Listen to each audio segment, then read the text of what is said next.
I'll get fucking clapped by Vanilla Ice himself will come and sue me for playing his music without permission.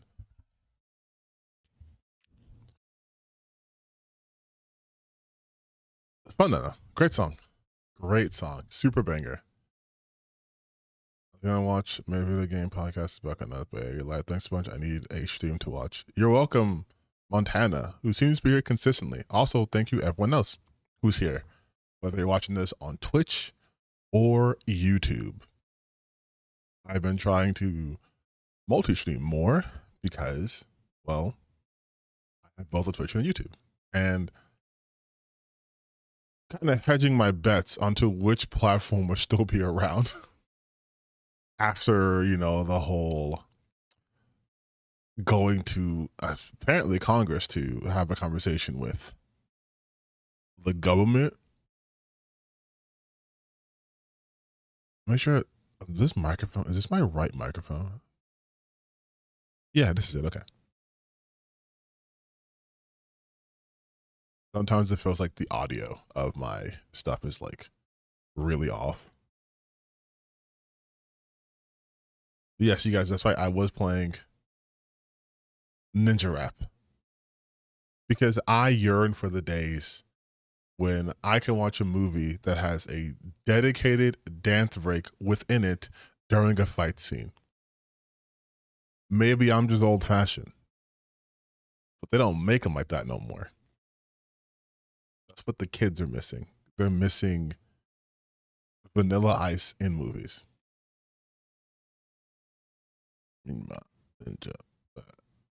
First day back on the job, working on a Cowboy Bebop review.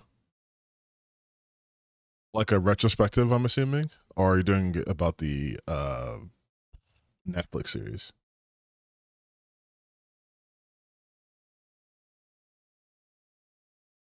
Also, I did watch the Demon Slayer movie, and I won't get into spoilers, though I had already known what was going to happen because I had, you know, read the series.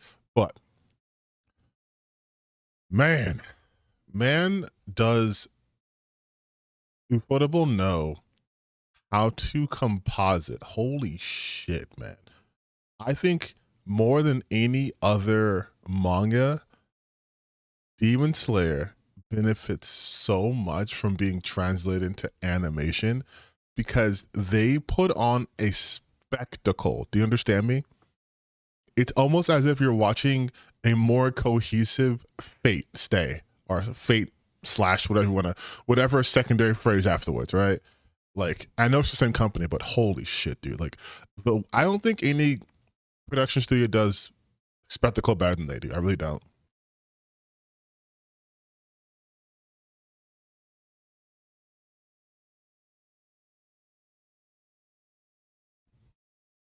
Am I listening to Metalcore? Who's Metalcore? I've none of this. Oh, yeah, dude, fucking Demon Slayer. First off, I went to see it. I went at like 7:45 last night, and I got out at like 10:50. I did not know the movie was gonna be that long. I mean, granted, it started probably closer to like, with previews probably closer to like 8:15, but still. Infinity Castle. Yeah, I know what it's all about, but it's just like, again, I give you spoilers. The way they elevate is insane. Like, the source material is decent, but the anime makes it just, oh, the music choices, the fucking color schemes, the lighting, like, oh my god, so good. Mr. Metalcore. No, I haven't. Honestly, I think I've been pretty slacking on like checking in on the dudes.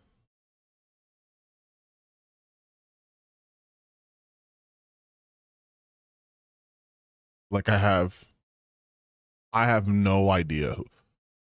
Wait, the guy has 278,000 subscribers. And he's streaming right now to 10K people. Holy shit. But he doesn't seem to make videos, so I guess he's just a live streamer.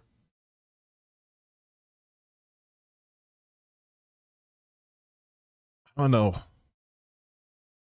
Hold on, wait. Hostile training arc was just fluff. It wasn't. I don't think it's supposed to be a season or anything. I think it was just like a. We got to get you guys ready for this shit.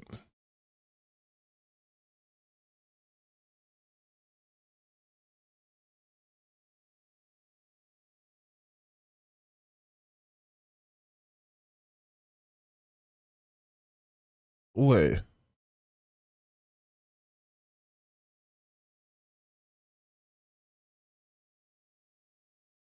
Wait. Hold on.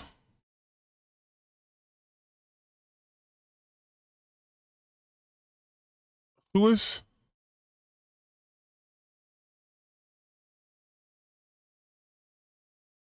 Yeah, I don't know who this guy is. I don't know who Mr.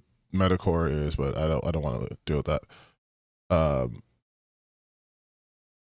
OG anti-woke goes all the way back to Gamergate. Ah, well. So was he just fucking biding his time until now? Like I've never. I wouldn't say I know every single grifter, but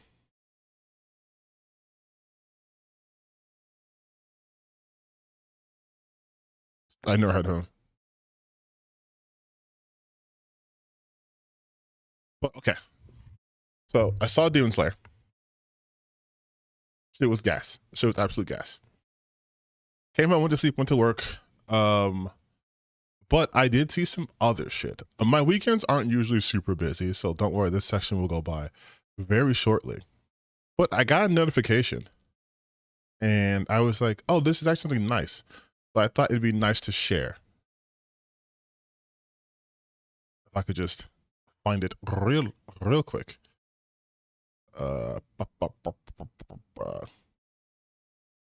And I also thought we could watch something, nothing negative, and then we play some games. As a game we want to try that I was going to try last stream, and I couldn't because my computer decided to shit on me. So I don't spend too much time on like the info/news portion of this.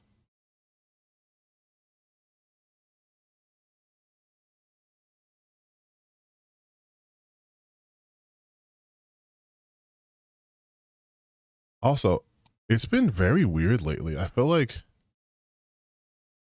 my videos have been not reaching. I don't know if it's because like the new algorithm or whatever, but things feel like I've having just less overall interaction and stuff, but maybe I'm just tripping. Maybe I'm just bugging. Maybe I'm cooked, as the kids say. I'm chopped. All right, here we go though.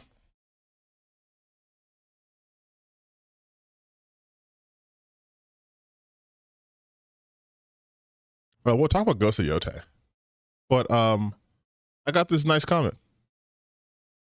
I liked it. I don't usually get many nice comments directed towards me, but it was fellow human being here. I'm gonna try to help spread your channel, fam. 44-year-old black man. I'm so proud and happy to see you're doing what you're doing, covering so many avenues of topics. Thanks so much, and I would get the word out here about your channel because we need more of this. I feel like all of you guys should be doing this first and foremost. But in all seriousness, nice. I don't think I do anything special or anything like that, but it's still nice for people to be like, hey, I like what you do. The rest of these comments aren't bad or anything, but it's just nice to see that comment. It's like, oh, thank you for doing what you do. Makes me feel good is what I'm trying to say. Makes me feel good.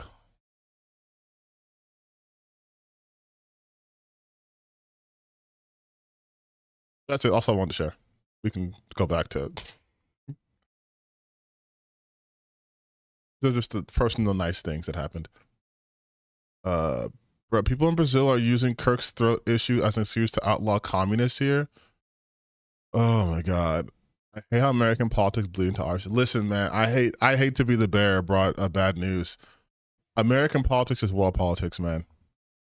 It's just, it is. I don't listen. I know that you guys might not believe this, but I also don't enjoy talking about like the ramifications of Charlie Kirk's passing. You know, I don't like talking about that shit either. But it's everywhere. It's in our hobbies. At this point, anyone who's in like the gaming space, especially online, trying to tell you keep politics out of gaming, just isn't paying attention, and you shouldn't take them seriously at all. It's everywhere. Like it's everywhere, man. And this is coming from me, the person who does in fact talk about politics in the gaming space. It is awful.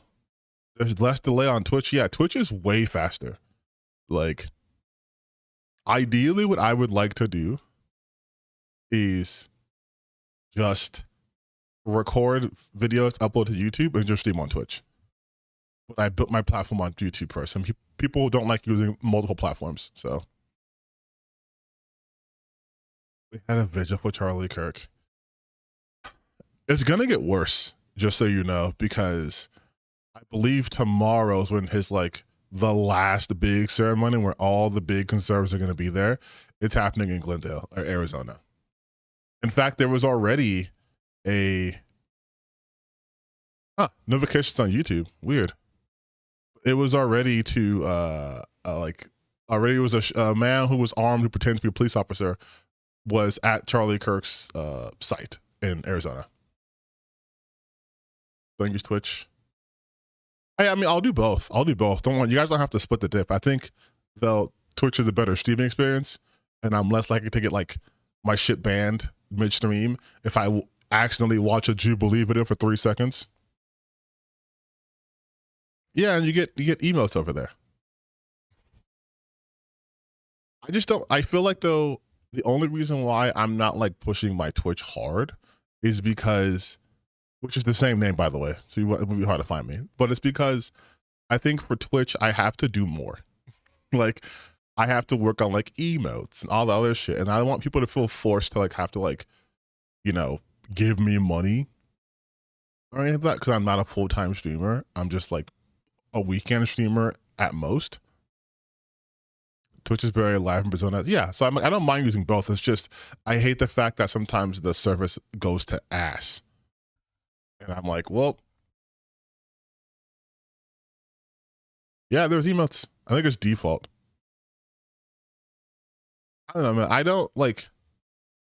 It's weird how to phrase this, but I have difficulties accepting praise, whichever form of praise that comes. So like if I am being told nice things about myself, I'm like, oh, thank you. And people are like, hey, I want to give you money. I'm like, but I'm not working. I'm not working. You can just watch me for free. But then it's like, thank you also. I'll start coming out the crazy topics nowhere. Hey, it's okay. You don't have to apologize for coming to crazy topics. I'm the one who does crazy topics all the fucking time, man. It's what people expect from me. You can rewind. Oh, that's true. You can rewind. Yeah, Twitch is like super fucking live. Like there is no catching up on Twitch team. You have to wait. Yeah, but luckily nothing insane happens on my stream because it's just me. It's a lonely broadcast. Nope, that's taken, huh? That's an actual thing taken. It's just a solo broadcast, just me, baby. Everything that happens here is on me, except for the technical difficulties. That's on my technology. I only get awkward with compliments because essentially I grew up ugly. Like visibly black, right? I moved to a predominantly white area when I was younger. I was like 8. You know, I moved to the suburbs, and the composition of the demographics of here didn't really skew towards my favor until I got older. So we're getting all this attention now. Like I'm getting a lot of attention. I'm like, oh shit, like I'm going through your older videos. I'm so glad you made one of Justin Jobs. That guy's flying under the radar for too long because this is blatant. Hey, and I appreciate that.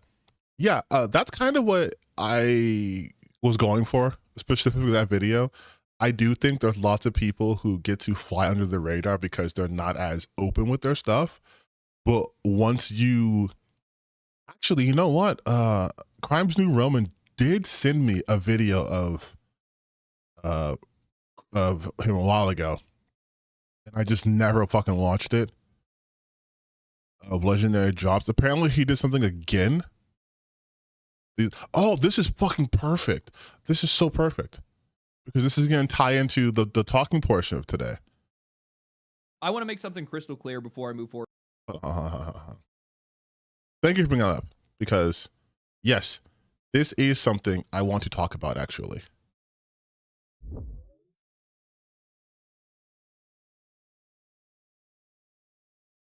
You just watch him to push more anti-woke stuff. I've noticed that's kind of been the trend for a lot of people. Crystal clear before shut up. People used to like their content and then they started like pushing towards the one direction. It's like, oh, your first Crimes New Roman Club is how I found and subscribe to his channel. Hell yeah. Honestly, don't tell him I said this. I love his shit. I think it's so cool to have creators in this space, no matter how big or small they are, just be like, hey, you know what? I'm going to tie this down to like a classical philosophy and we're going to understand. Like I love that shit so much, man. His shit's so good. Everyone should subscribe to Crimes New Roman. Just a great name, first off. Way better than my dumbass name. People don't even know what my name means. Yeah, you know what? The hardest channel for me to understand the pivot was Watch Mojo. Like I know like we are way past the era of top 10s on YouTube, but they were like the top 10 channel. Like the only ones I watch now are like Outside Xbox, Outside Extra, right? But it was so wild to me to go in there and be like top 10 times companies went woke and went broke. And I was like, what the fuck? Why is Watch Mojo doing woke or whatever videos? Just give me a top 10 moments you'll never forget part 30. What are you doing? But yes, it is insane to me just where everyone has just fallen like lately. Not like fallen like fell, but like where they've landed, right?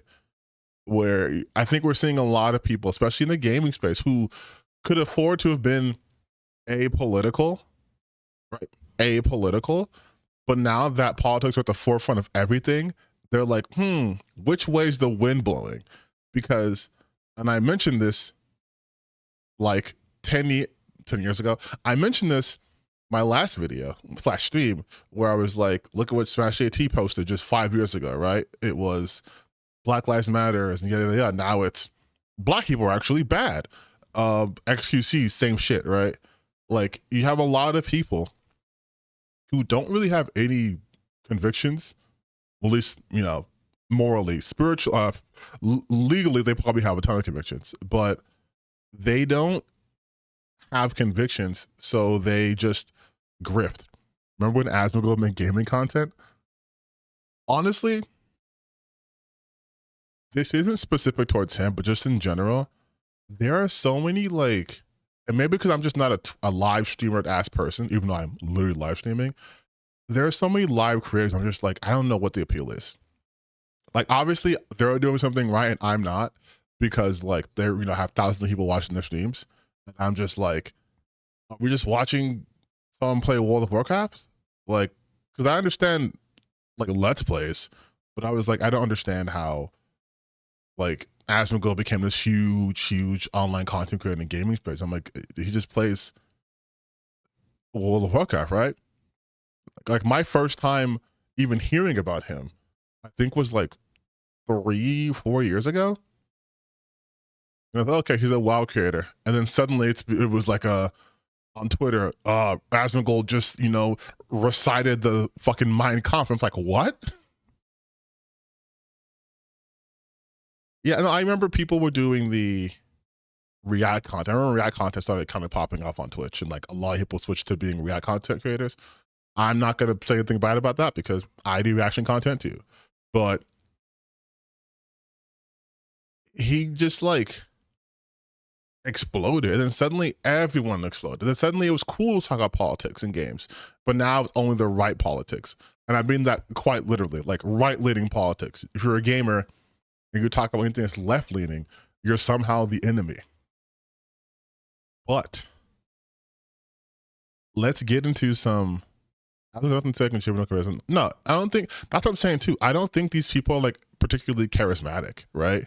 Like I understand why people like Ludwig or like Cutie or Senna or even like Kai and iShowSpeed. I understand exactly why they have a huge following. They're charismatic. They're doing entertaining shit. Your fucking iShowSpeed's goddamn real life Luffy. Kai Cenat is apparently a mafia don where every celebrity has to go through his channel in order to promote anything. I get it. Get it when you fit in, right? But I'm like, as far as like the just gaming side goes, I'm like, why am I watching Asmongold watch a video about like people being rounded up and human like why are we watching, like why is he the voice of this?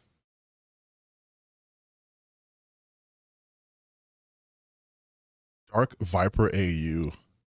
I feel like I just saw something about him on Twitter where he was like having a major crash out. I am so unaware of so many creators and their backstories on this fucking app. That should give you a reference point.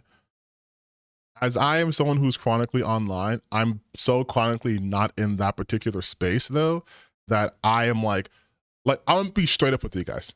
Like someone mentioned DSP or Darkside Phil. I have no fucking idea who Darkside Phil is. Have I seen the Knights of Gwynevere pilot? No. But that's what we're gonna watch on stream today. That was one of the videos I wanted to watch. In fact, that was the one video I wanted to watch today. Was Knights of Gwynevere, because we support animation in this house. So we'll be watching that today, and then we'll play video games. As we go react to videos by pausing, just saying "yup." Yeah, I know he says nothing of substance.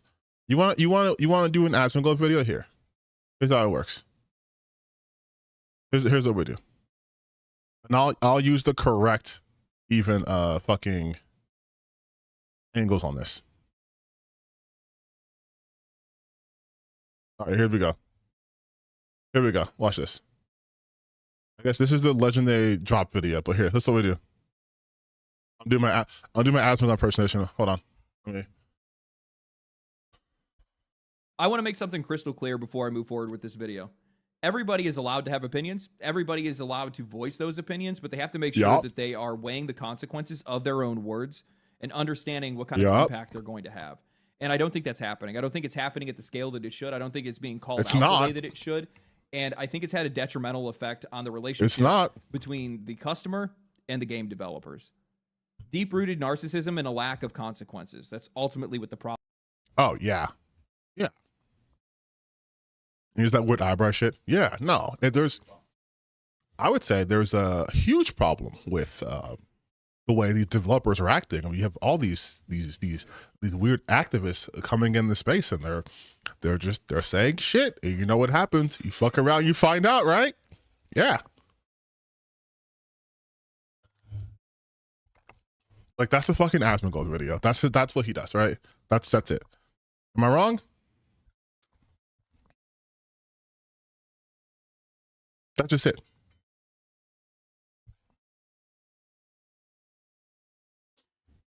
The impression is too accurate. It's not that hard. You just sit in the corner. You move your eyebrows, look confused all the time, add nothing, post that shit on YouTube, get 100 million subscribers. Wait, should I just watch this video? Wait, hold on. We'll come back to this first. Let's do my normal routine first. Let's do game dough. I'll bang this out. Then I will tie the legendary drops video to the point I wanted to talk about. I know this is your first time on my streams. This is how I work. very randomly. What the this is a dragon? Someone riding a dragon. This is I know it's not Warcraft. I'm gonna just type Warcraft. I need a second hint. Whatever.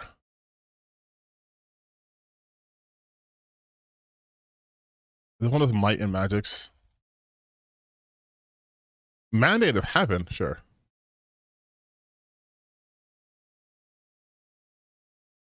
What, just Lord of the Rings?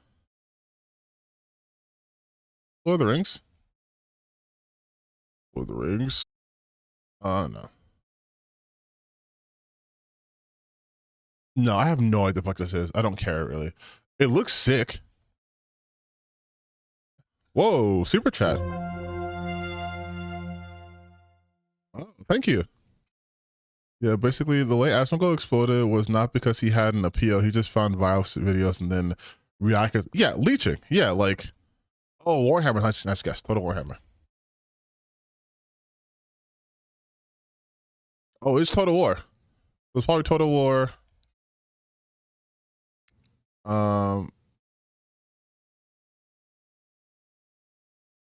Oh, Warcraft. I was right. It was fucking Warcraft. What the? Warhammer. Not Warcraft. What? Warhammer 2.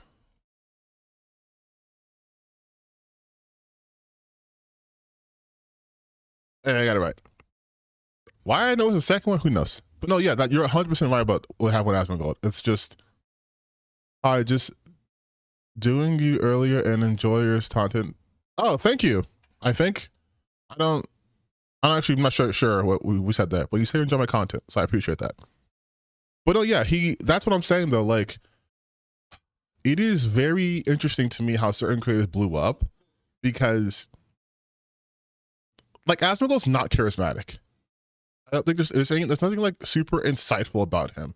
But I think with him is he's sort of like, this is gonna sound terrible, but he's like the loser's Superman, where he's something they can all aspire to be because he's just like them for real.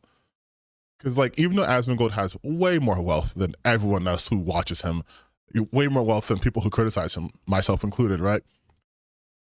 He does nothing that they don't do. He also rots in his house and is online way too much and plays video games and has terrible opinions. And they're like, damn, man, I want to support that guy because he bad like me. And I'm like, that's just, I don't know value you get from watching a guy who has really no idea what he's talking about 90% of the time. But maybe I'm weird because I like to watch people where at least I'm learning something or I'm being entertained, like they're funny.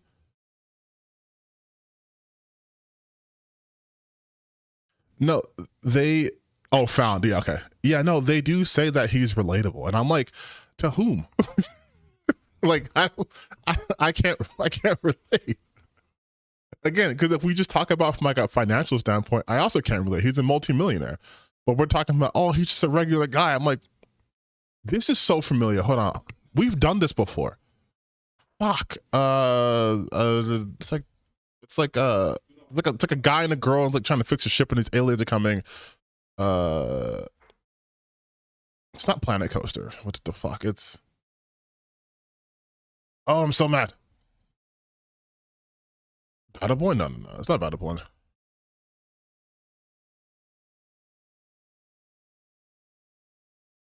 It's like some fucking Skylanders looking at shit. What the fuck is this? I'm mad because we've done this before.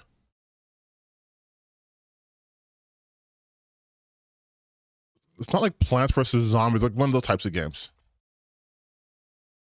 Honestly, I'm just guessing. I don't care. Because I don't know this. This is like it's like a Paladins type shit. I don't know it's not Paladins. But I don't know none of these characters. I mean, yeah, like relating to someone who plays video games, sure. But everything else is like, no, I do not relate to this at all. It feels Battleborn, but it's not Battleborn. We typed it in.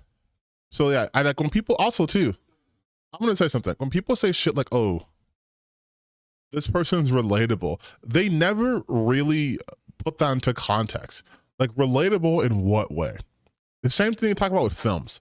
Oh, these are relatable characters. Like, this motherfucker's fighting for, you know, the Yarden Empire on the 7th moon of like Zexel. What the fuck do you mean relatable? Like, in what context?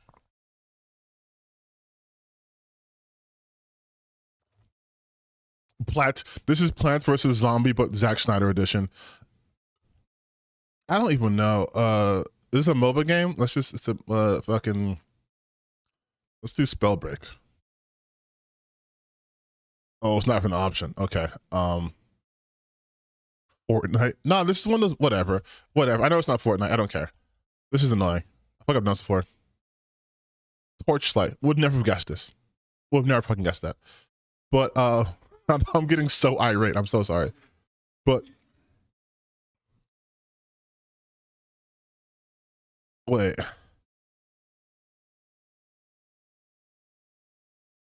This is probably a gun.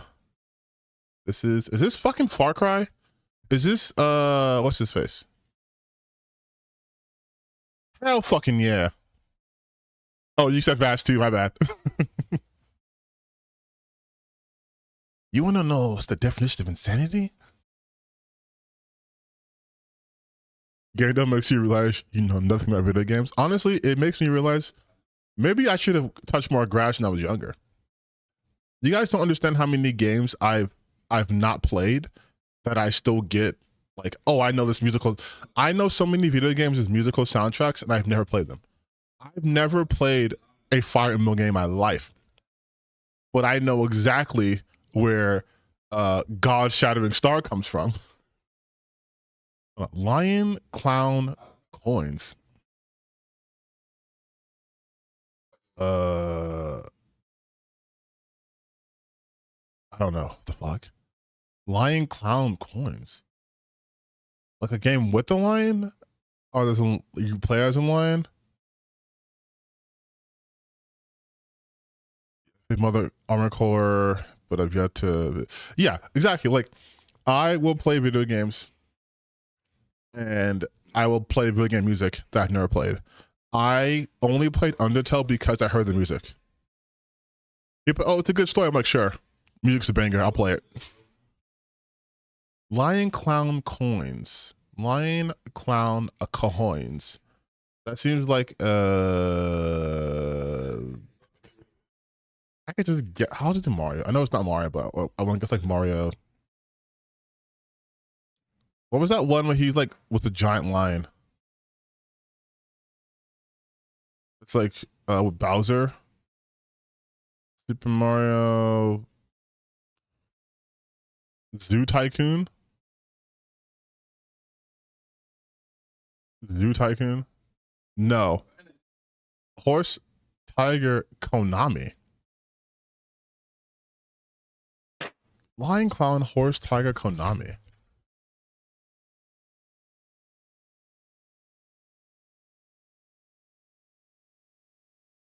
Now my brain just thinks Metal Gear, and I don't know why. That's the only Konami game I could think of.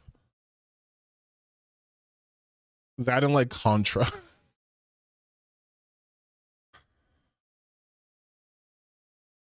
But the coins just throwing me off. Whatever. Let's do Contra. Monkey jumping acrobats. Okay.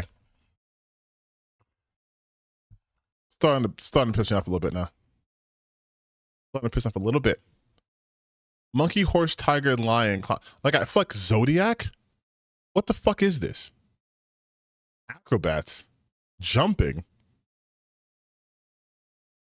I'm gonna say Castlevania.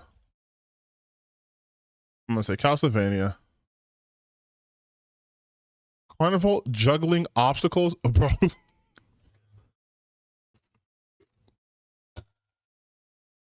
Now you're making shit up.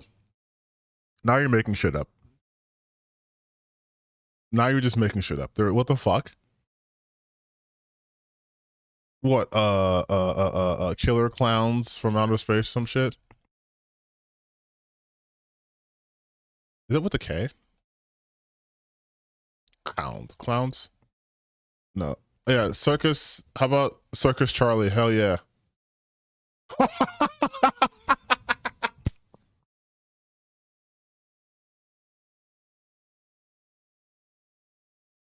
What?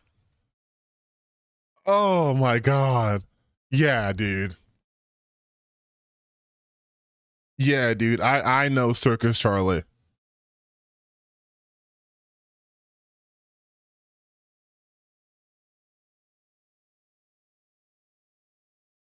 That's insane. That's fucking insane. I didn't even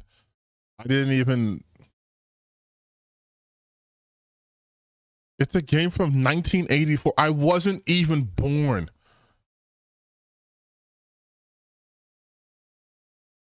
I wasn't even born.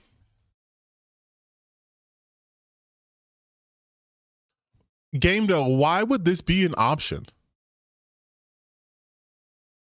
What even is this?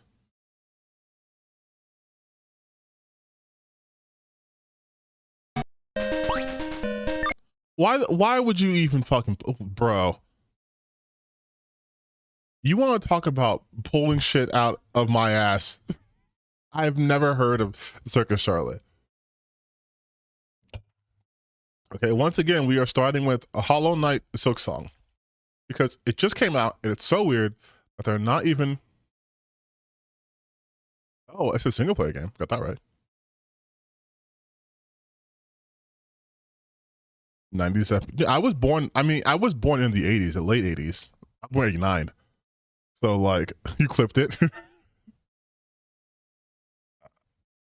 This has happened to me. So every stream I've done my last like 3 or 4 streams, I have at the very last minute just said, I know it's not this. And it's like, there it is. Got it. Like, I don't fucking know. Okay, so the game is the single player. And it came out sometime between 1977 and 2024. This is the hardest game on Game though, because you're just literally just guessing. There's no starting point. They're just guess whatever. So why don't we do Dying Light? Dying Light. No, Dying Light.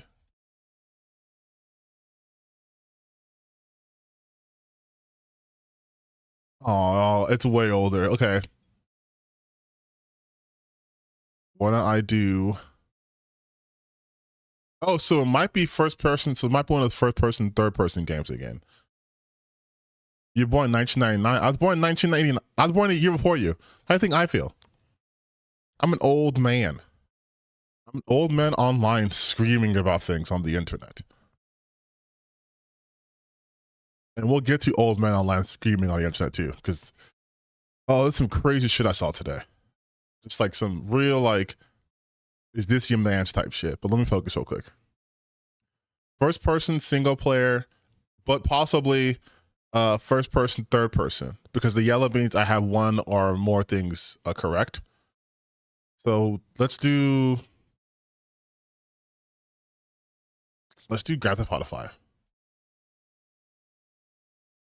which coincidentally did come out before those games. Wait, if it's first person or third person, what other perspective is there? Top down? How many fucking perspectives do we have? Yellow means one or more clues are correct, right? So you have the first person means that might be correct.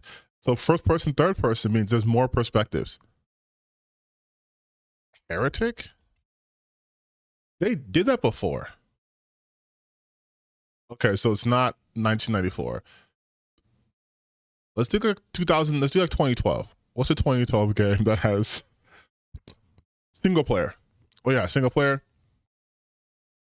Oh, single player, and it might be.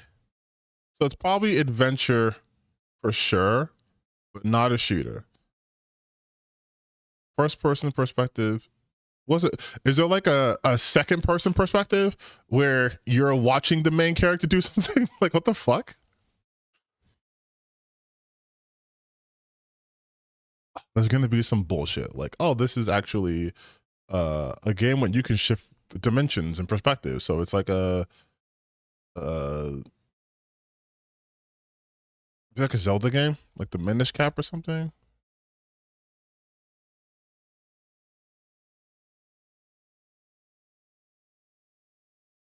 Okay, older than 2004. Bro, can I get a year? It's not isometric either, so no. Okay, I can't.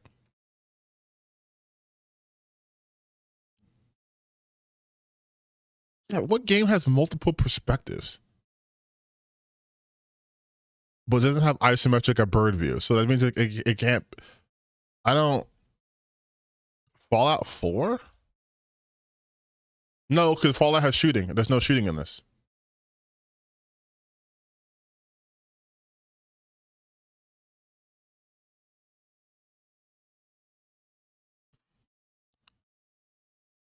And that got me nothing else, except for it might be. Okay, wait. I know what it's definitely not. It's definitely not an action game, or a horror game, or a survival game, or a stealth game, or open world. So that means it's a fantasy game. Is it fucking Skyrim?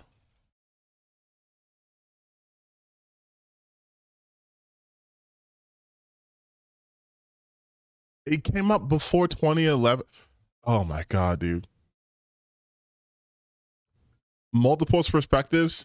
It's the wrong franchise in Saga, so it can't be Elder Scrolls 3. Interlude. It said it's a fantasy game for sure. We know for sure. But the options now are first person, third person. Come the fuck on, dude. There's too many perspectives. So yellow means it's one of them or multiple, but not all. So it's definitely a fantasy game because fantasy's in both, and the red's in action. So it's a fantasy game, possibly fantasy sci-fi that came out what in the 2010s is. We need all the perspectives apparently. Fuck me. Let's do Final Fantasy. It came out before 2011. So we're talking shit, that could be all the way to like what, like 13? Let's do. Well, Final Fantasy also didn't have Final Fantasy, it can't be. Final Fantasy does not have a first person mode. Near? Could be Near.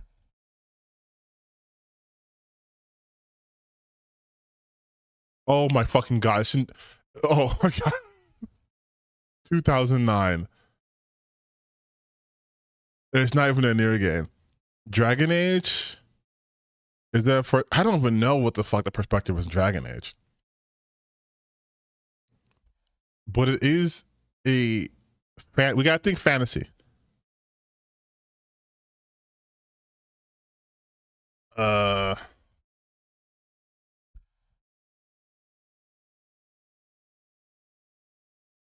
Okay, we're down to our last one. Don't ask me why I chose. Oh, so it's sci-fi. It's fantasy sci-fi. Okay, fantasy sci-fi. Single player fantasy sci-fi that came out between 2003 and 2009. Not on Xbox. Last Remnant was on Xbox. I don't know. Doom's a shooter. There's no shooters here. What the fuck, dude? Yeah, it can't be Yotei, it can't be shooter. So sci-fi fantasy game.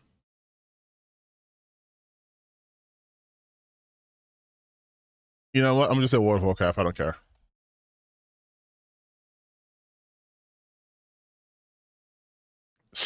No. I would have. You would have no, this is bullshit. There's no one in the world. There's no one in this universe who would have gotten Steins Gate, a game that's a perspective is first person and text. No, this is bullshit game though. We're taking a break. There's no fucking way. There's no fucking way. I'm so mad right now. I'm not even joking.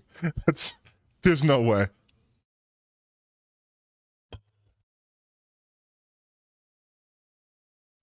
There's no way. Whose perspective?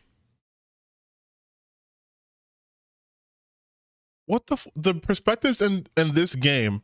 It's auditory, which is I don't even know what game fulfills that. Bird eye view, isometric, fine. First person side view, text, third person, virtual reality. I'm more mad about this than Circus Charlie, absolutely, because these Circus Charlies, their hints made sense. Who the fuck was thinking text is a perspective? Who was like, oh, of course. Oh, yes, of course.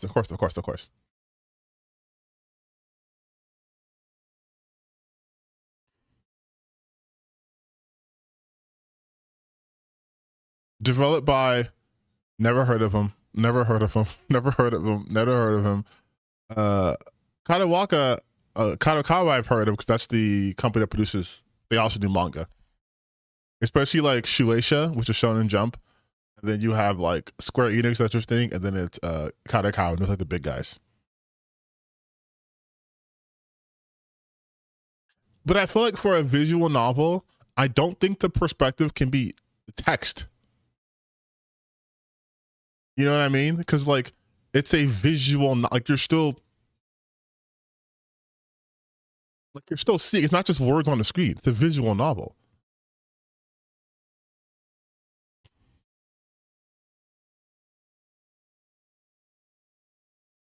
Like I would say a visual novel would be more like third person perspective. I think they just wanted me to get mad so I can just start talking about shit. This game got me pre-upset. But okay. All right. So now that we've got that out of the way, what I wanted to talk about, which is going to lead perfectly into the video we're going to react to, then we're going to watch, then we'll play some games, and then we'll be done, is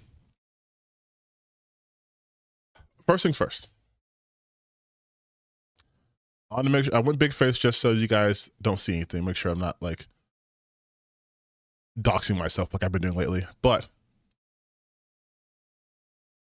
you remember how like I always tell you guys how these people are not serious and like their grievances should not be taken into consideration, right? Because they're not really talking about anything of value. It's just them being mad about shit for no reason. Are you guys familiar with the game called Silent Hill F? Silent Hill F comes out like, I think comes out like September like 25th. Yeah. September 25th. And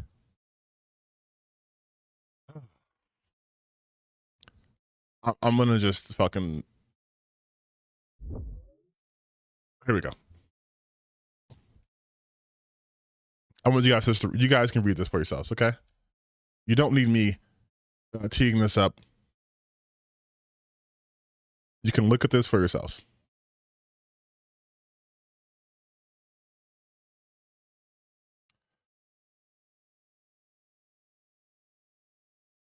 It is exactly what you think. Dr. Disaster? Oh, he's a dumbass. I haven't covered him. Maybe I will, but I won't cover him right now. But yeah, people are saying the new Silent Hill game is censored. And it's because when you travel to the other dimension, her model is a pair of floating panties surrounded by shadows. Pre-order canceled. But it's like people are not non-binary, you guys, because they can't see an underage girl's panties. She's like 12. No, she's like judging by the uniform, she has to be like 14, 15 at most. Yeah, 12. Yeah, okay, I was right. And it's just like, look at my ops, you guys. Look at my ideological opposition. I talk about things in games like what's happening with collective shout, which we'll talk about in a little bit. What the fuck is going on with the pricing of games? And like, look at this. So they're talking about panties, right? And then hold on, make sure I'm not gonna start with it. But they're talking about fucking panties. Meanwhile,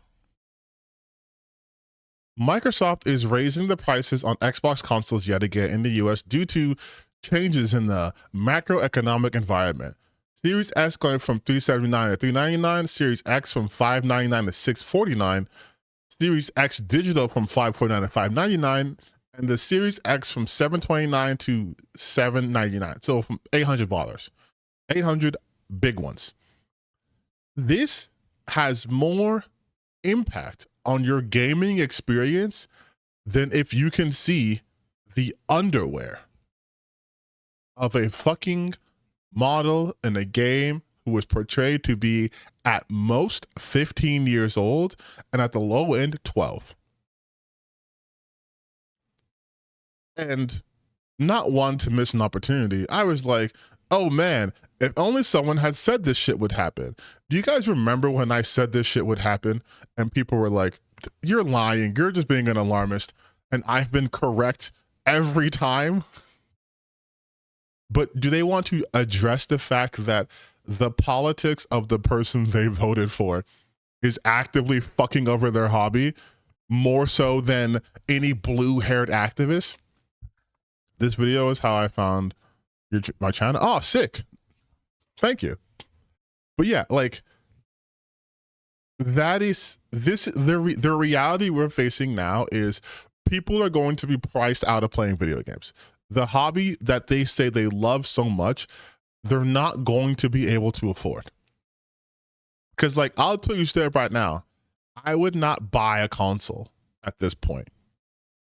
Like, I did make a joke about, like, you guys giving me money so I can buy a PS5. But you can also just watch all my videos all the time so I can buy a PS5, because I don't want to spend my extra money on, like, that when I have, like, bills and shit. But I can play my games I want to play because I have PC. Eventually, Ghost of Yotei will come to PC, right? But for people who it's like they don't have a PC, they didn't buy their parts ahead of time, and shit's expensive, and console is supposed to be the more affordable, convenient option. If the prices keep going up every quarter, eventually it's not going to be affordable. And, like, people are like, it's the fucking tariffs. Like, it's tariffs. Like, it's tariffs. I also remember specifically me and Crimes New Roman talking about that very point when we were reacting to that Legendary Jobs video, where it's just people being greedy. Why would Xbox, of all people, raise their prices? Like, these are real concerns insofar as how it's going to affect you as a gamer. The material conditions are not the best right now, and they're getting increasingly worse. But motherfuckers want to focus on someone's underpants.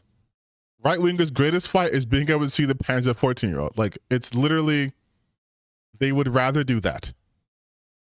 It blows me all the time. We have real issues that we can be tackling in this space, right? I try to tackle those issues, and then they come out and they're like, nah, this is woke. this is fucking woke and gay, and that's why it's bad. Or another reason why things can be bad is because someone did wrong think again. Someone didn't say the pre-approved messaging. And I think this shit is so fucking funny, because what they're gonna here, so you'll see what I'm talking about. So what they've been doing now, because of the whole Charlie Kirk thing, now they've, like the vultures that they are, they've seized upon this opportunity to hunt down anyone who says anything they don't like, even a little bit, and they are trying to get people fired. And look who they're going after. One day before Charlie Kirk's funeral, Manny Perez, the actress for Lucia from the upcoming GTA 6, posts a disgusting reel calling MAGA supporters demons and repeating the same lie which Jimmy Kimmel got fired for, that the killer was MAGA too. Okay, so real quick, because I do like to put the truth out there, Jimmy Kimmel never said the killer was MAGA. You know what? Just so everyone stops being annoying, let's listen to what Jimmy actually said.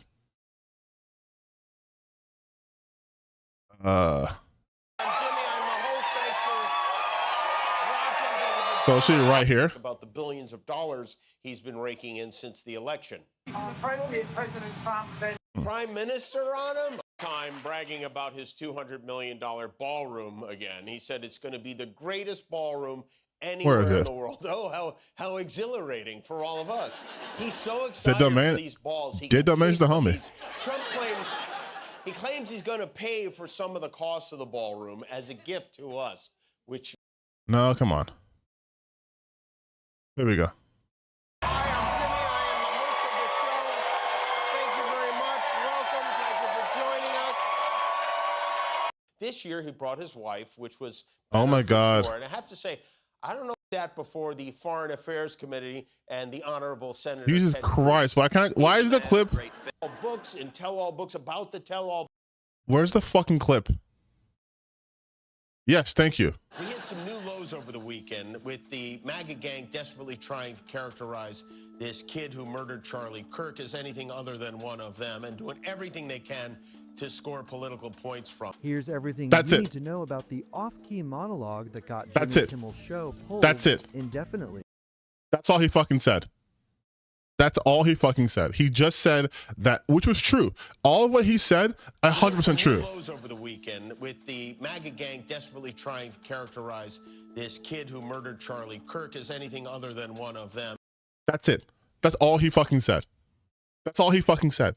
And this could be interpreted a couple of ways, but all of them charitably.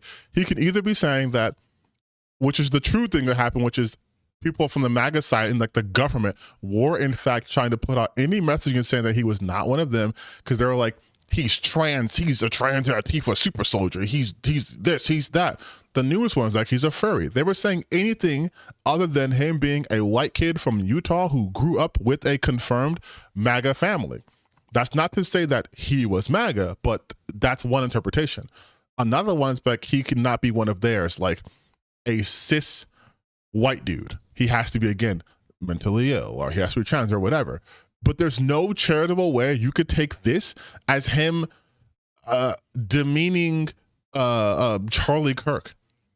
He's saying the conservatives use Kirk's opportunity to be fucking parasitic vultures, which they did.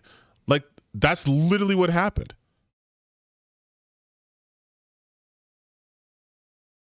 Like, and then he was making fun of Trump. Right here, look. White House ballroom. And it didn't just happen once. When I heard it, I was in the midst of, building a great... He was talking about how, like, Trump wasn't basically sufficiently grieving Charlie Kirk, right? But I mention this because what these guys are doing is, it's no different from when I made that video about how Asmongold and these same people were trying to compile lists of people in the gaming space who said not so nice things about Charlie Kirk, being super vague, right? It's the same idea here, where now they're going after anyone in the gaming space. It was Erika Ishii beginning, but now it's Erika Ishii again, because she's a trans supporter and she has a wife, and they don't like that. So she's back on their target. She hasn't even said anything.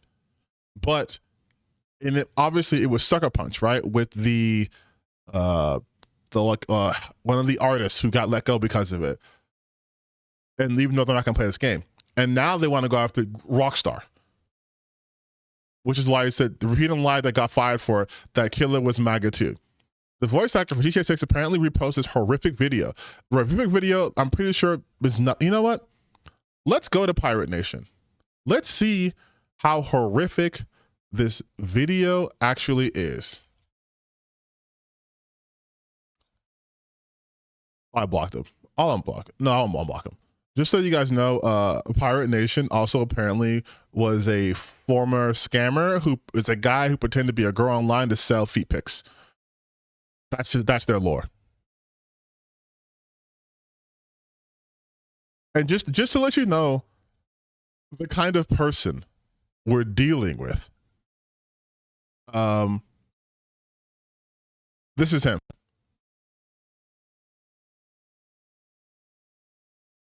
Just all he does, I just judges women's bodies all the time. And then he also just posts green text posts. Like, holy shit. He's so annoying. But let's see.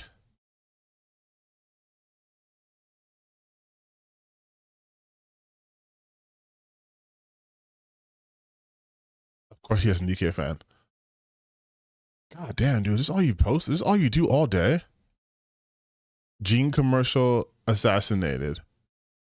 What the fuck? That doesn't make any sense. But he's a gooner, right? I think that's pretty self-evident. He's a gooner. But I want, where's that video at? Oh, this is the sucker punch thing, by the way. They're all like, yeah, we got the person fired. Like, ha ha ha, awesome. Trump to impose $100,000 fee for HB1 visas. Are people going to be agreed with him? Probably yes. This is literally DEI for American workers. Honestly, that's true. Real talk, Americans can't compete on the world stage, so we have to limit things. Like we don't allow Chinese vehicles in our country because the Chinese vehicles would dominate us.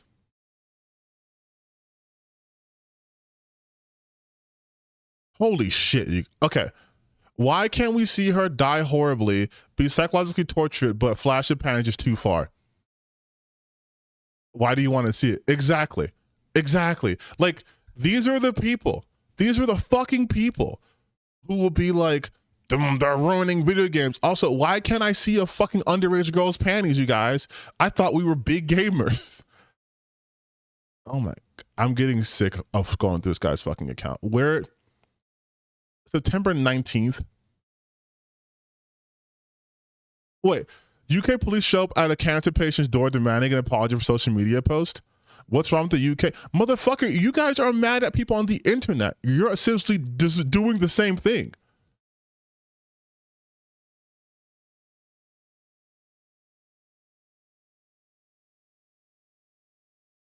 And he follows Jesse Waters. Okay. Which game had the worst controversy? It was nothing. I hate everything right now. I cannot find the... Did he even fucking post the video? Like, should I type in like Pirate Nation? Should I search for fucking GTA 6? Like, is that what I gotta do?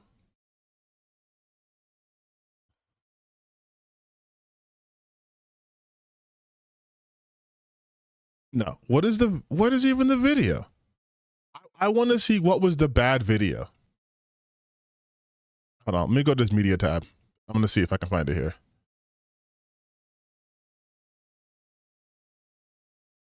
Make sure his media tab is okay, so I'm not gonna show anything on screen right now. But bro, I don't even think he even has the fucking video on here. I don't think he has the video.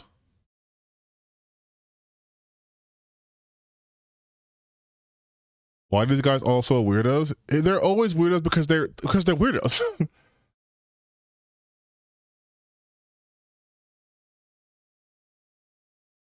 Wait, you're saying Pirate Nation was also an ex-Blizzard employee? I find it hard to believe this motherfucker had a job.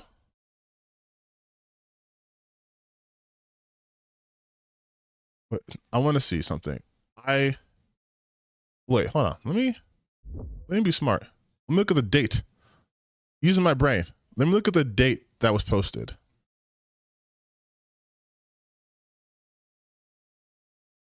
Because I find the date that posted and I can see.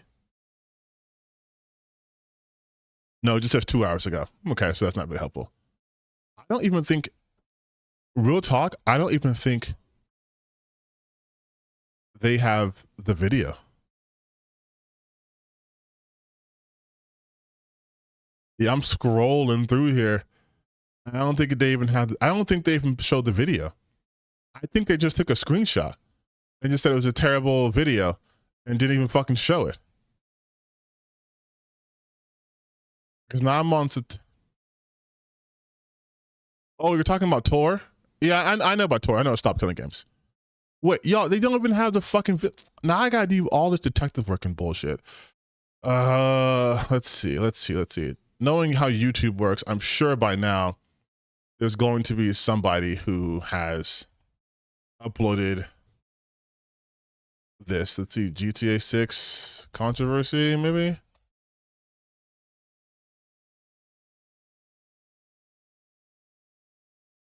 Nope, nothing else. Besides it being woke. Dark Viper AU is at war with fucking the quartering.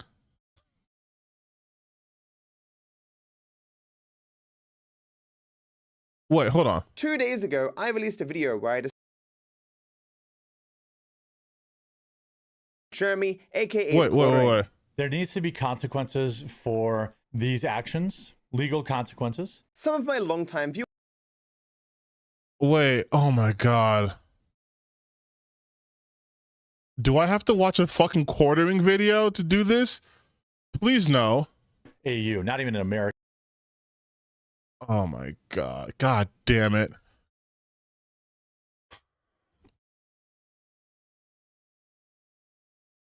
Oh my god.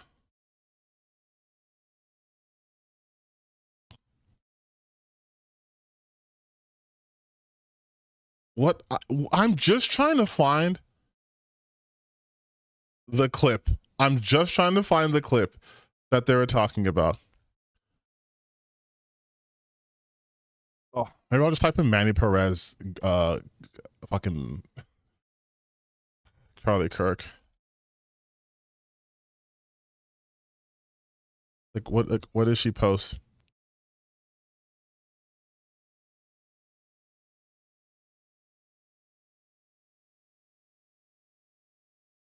I want to see how bad this is.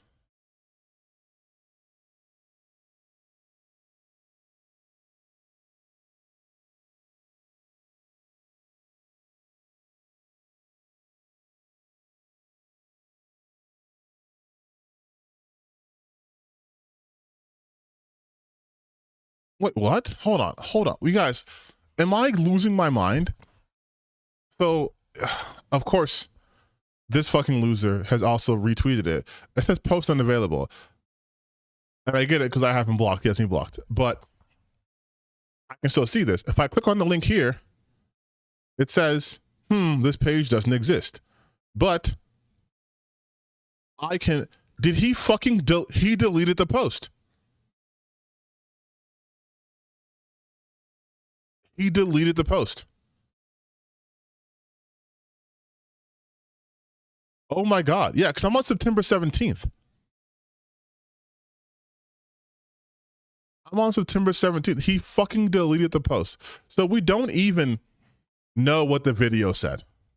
We don't even know what the video said, what made it so bad. And I've been trying to fucking find out.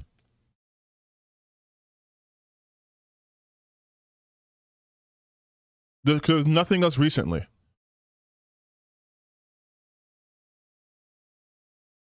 There's nothing. That was it.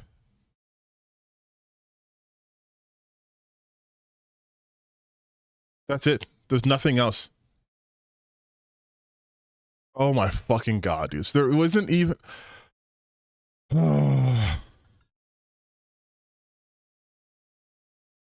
They deleted it. Yeah, fucking pussies, dude. That's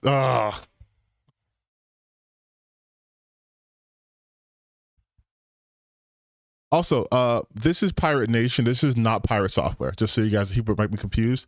Pirate Nation is a piece of shit grifter. Pirate Software is just a narcissist. But Pirate Nation is different. This is a different person. This is the grifter. Like this guy's a grifter, 100%. Which I don't even know what he even has a following for. He doesn't do anything. That's kind of what I was talking about earlier. These people have followings, they don't do anything. Like he just posts green text from fucking 4chan. Like,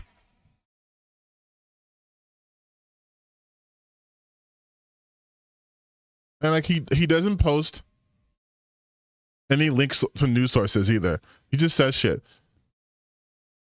Yeah, I don't know why he would follow him, but I was going somewhere with this and I got super distracted. Let's roll back. These guys, right?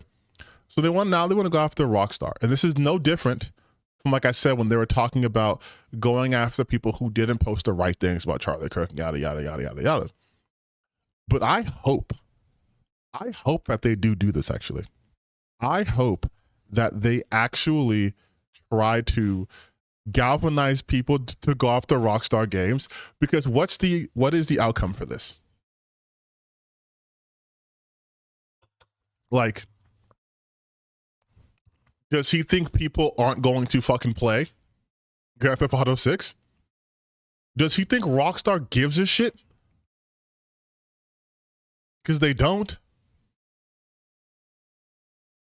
I promise you, the game that's going to make the game industry balloon to be like the first like $1 trillion industry in 1 year is absolutely not. This is going to affect nothing. Yeah, there's not even gameplay.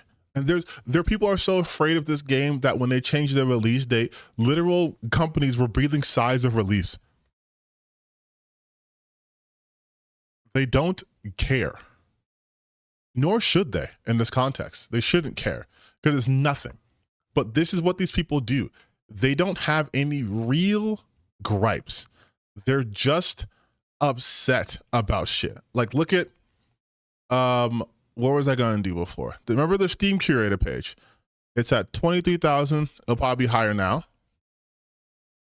28,000 people are following this. Charlie tweets to tech. I will keep this page up for as long as I can. But they're just adding shit, right? Marketing manager says many awful things regarding Charlie Kirk. Look at the reason. Look at the reasons. Offered free copy, doesn't support Charlie Kirk. So you guys should I recommend this game because they gave me a free fucking game. Like, The Great Rebellion. Ooh, remember that game? Remember when I mentioned that game? This is a literal white supremacist game. It is a literal white supremacist game. And they oppose what happened to Charlie Kirk. Like, these people have no actual convictions. It's just small grievances with culture, because pop culture, the culture war has become their identity.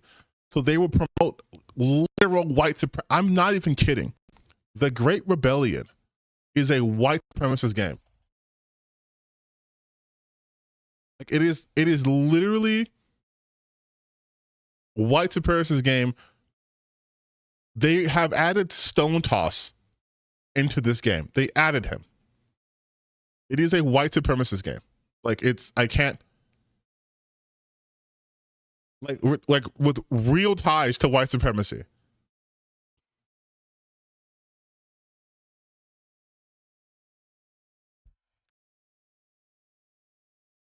Like, I think it's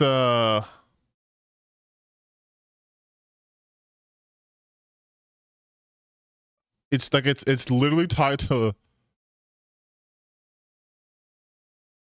yeah, these guys, Cavolt Games is the makers, or Cult Games, I should say, and there's a connection to fucking white supremacy with these guys. It's insane. Here, let's read a little bit of the the description of this game.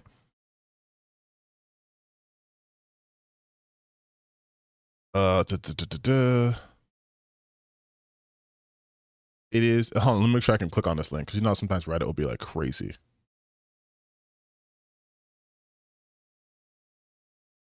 Just make sure everything's fine. Okay. Grant, this is Gaming Circle Jerk, but this is a real game. Have you guys heard of the game The Great Rebellion? It's a DEI free game because it's literally a white supremacist game. I'm not even exaggerating. These people are just mass gossiping white supremacy.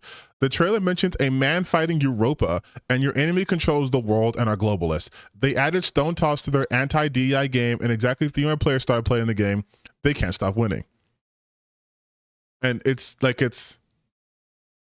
Boy Summer update, National Pride Month update, Stone Toss update. Stone Toss, who was a white supremacist. Like you can do more research onto it, but it is a literal white supremacist game. Like it's a literal white supremacist game. Recommended. But like all this stuff, right? And obviously they don't recommend Sucker Punch's games. They don't recommend Ghost of Yotei or anything fun. We've been over this 100 times. But there are people saying, shit like these developers want to destroy their studios. And now I want to bring your attention to just Ghost of Yotei in general. First, let's go to Ghost of Yotei on Twitter, because you'll see why in a minute. So at this point, I'm pretty confident if we go through Ghost of Yotei hit by backlash over Eric Yoshi activism and developer firing.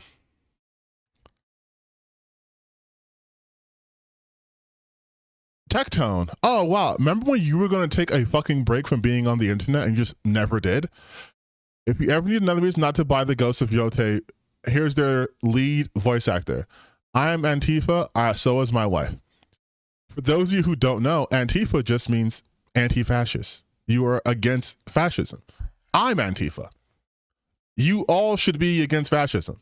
You're either against fascism or for it. You can't be neutral on that. So, and mind you, she said this in 2020. So way before this whole, I'm going to make Antifa into a terrorist organization. And so like, they're just hating on her like they always do. But now like all the comment sections and all that shit is just filled with good way to get blocked, keep pushing it, Although people are fucking roasting him, which is proving my point, what I'm going to make here, right? Is these guys are such a minority that they think they can impact, and I said this before, they think they can impact the sales of a massive, highly anticipated AAA game.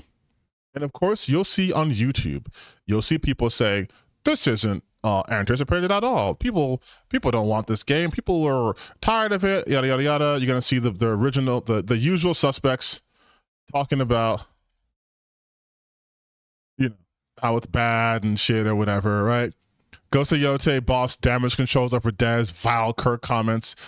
We said this before, what a fucking mess. Ghost of finally polished studio, PlayStation boycott. They will burn. Yellow Flash, all he does, right? The panic is real, Dr. Disaster. Bullcrap. Ghost of Yotei Studio finally condemns Charlie Kirk, but it seems a little too late. Ghost of Yotei boycotted by woke game developers. What? What? Hold on. God damn it. Ghost of Yotei is almost upon us, and the game has been mired in controversy from the very beginning of its reveal, which was almost exactly because of people like you making shit up. 1 year ago at this point. I caught a lot of heat for calling out Yotei then from the usual internet freaks, yet a year later it seems that my claims of disdain have aged like the finest of wines. But what really First up, his voice he's such a whiny little bitch voice. He has such a little bitch voice. erupted was when a developer, now former developer, decided to Oh my celebrate God, dude. lawyers. Y'all should be emailing your. Oh this my first God. user would say, time to boycott Ghost of Yotei and Sony until they reinstate the artist. Sucker Punch, why are you capitulating to the far right? Your game's star is someone Charlie Kirk would have wanted to end. Oh boy. Well, first of all, Charlie Kirk never said that he wanted gay people or anyone else really to die. He did say that Yes, he disagreed did. with their lifestyle, but was open to welcoming them either way, so not really true. That's a fucking lie.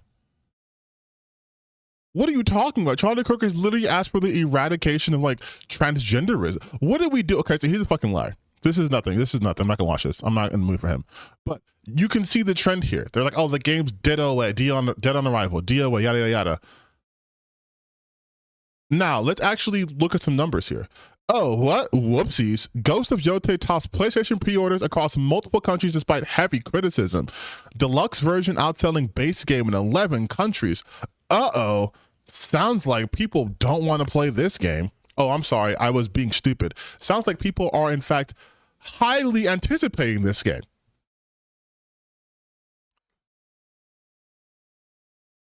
Like... Now, this is clearly some AI bullshit, because this isn't whatever. But the numbers are real. According to this post, the game ranks within the top 3 in all 11 countries listed, even securing top spot in several of them. And let's just see if we can find this for ourselves. Once again, we'll do Ghost of Yotei. And we'll just do news.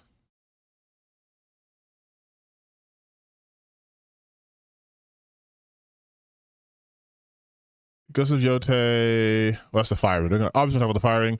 Production budget. Let's just say pre-orders.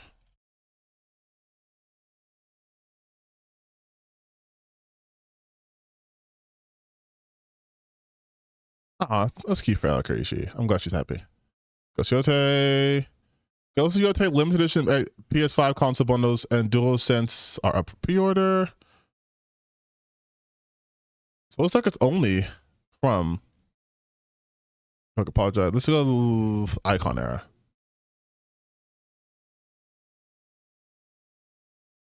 So Japan. Top in Japan, in the UK, in the US, in Australia, and Canada, in Germany, and Italy, and France, Greece, Poland, Turkey. That's how much for that narrative. The Asmongold insults must be furious. They're actually like to be called the Roach Ranch. So you can just say the Roach Ranch must be furious.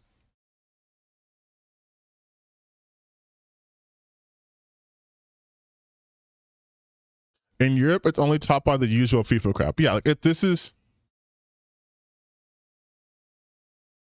Believe these lists update daily, by the way. Boycott working fine. Like that, it's...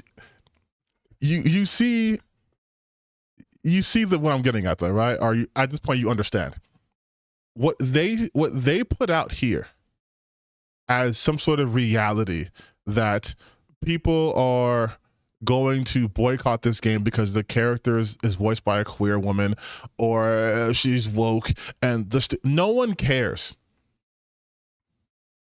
right? And this is something they should have known from the Hogwarts Legacy. It doesn't matter what your cause is. Gamers don't care. They're not going to boycott a game that they've been looking forward to. There is nothing that can stop them from buying Grand Theft Auto 6. The literal leads in that game could say, you know what? I want to bomb the Netherlands. And guess what? Grand Theft Auto 6 is still selling $1 trillion. They don't care. Either way, you're not going to boycott the Harry Potter game to any success because the people online are not real, okay? It is not the real sentiment of the vast majority of people. Like I've stated multiple times, we are hyper online. This is my space. We are freaks when it comes to this shit. Most people who play video games don't even know what reset era is, right? The most they know is like IGN and like GameSpot and maybe Polygon and Kotaku. That's it. They don't know about these indie websites or Tech Raptor or Niche Gamer, or they don't know about that shit. They're not going to be following the fucking PR account on Twitter. They're not going to. You're right. Even if you forget about reset error existing, like they're not going to do all this shit. So to expect people on the internet, do you guys remember the what was it? Call of Duty was like one of the Black Ops games had like one of the worst dislikes ratios of all time. Shit still made like $1 billion. Like people don't care. But the thing is, they need people online to feel like they're a part of something. And that's one of the biggest things I've come to understand when it comes to dealing with grifters. There is no truth. There's only vibes, only feelings. Like you saw, I showed you, I'll show you again. Ghost of Yotei. 2 days ago, right? Not that many views. Side note, everyone's views seem to be kind of struggling for the most part. I think it's a new algorithm. But look, a day ago, doctors, like they're all posting within the similar time frame as each other because they want to make it seem like there is a huge outcry for this shit. But in reality, it is a Mount Weasel, which I learned because I was reading through Alyssa's lawsuit. Mount Weasel is basically someone big starts something and it goes downhill and everyone takes the same script and applies it. So suddenly they're all talking about Ghost of Yotei. It's burned. They destroyed it. They destroyed their fucking game. Oh no, it's a mess. Oh no, the Sucker Punch is apologizing. They're going to damage control. They're doing a meltdown, and it's all that shit, right? Here comes their doom. Yikes. Game over. They're cooked. Major backlash. Yotei hate. Nah, I'm good. Fuck. Like, you see what I mean? Like, it's all of this. Exposing the game industry with extremism. Oh, Decembro. 49 minutes? No. You see how it's all this shit, right? It's the same exact thing. Fucking Mighty Keith. But it's the same exact thing that happened with Assassin's Creed. They had all this gusto, all this energy, all this hatred for it. And then when the game came out, no, look at this shit. This is from December a month ago. Why gamers are rejecting Atsu.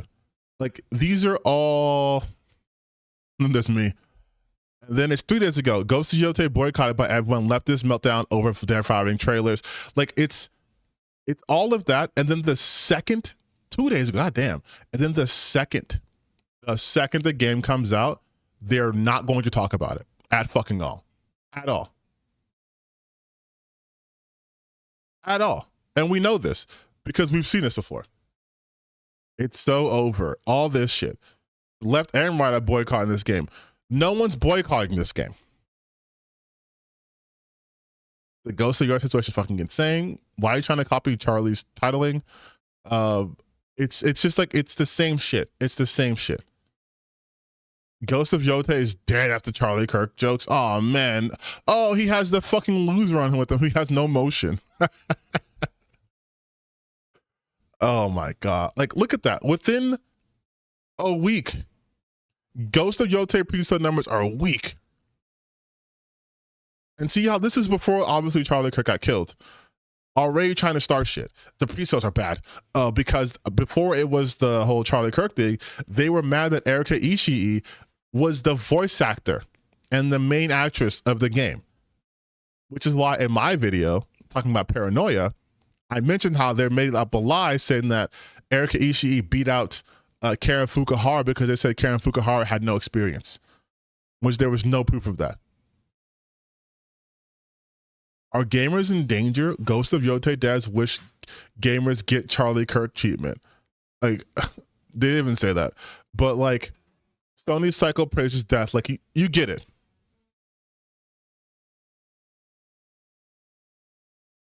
Like, that's all they're doing.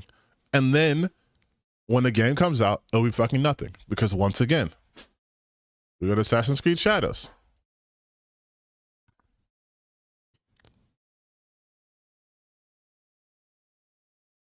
critiques, sure, but not a single slop video, not a single grifter video, because the game came out and it was fine.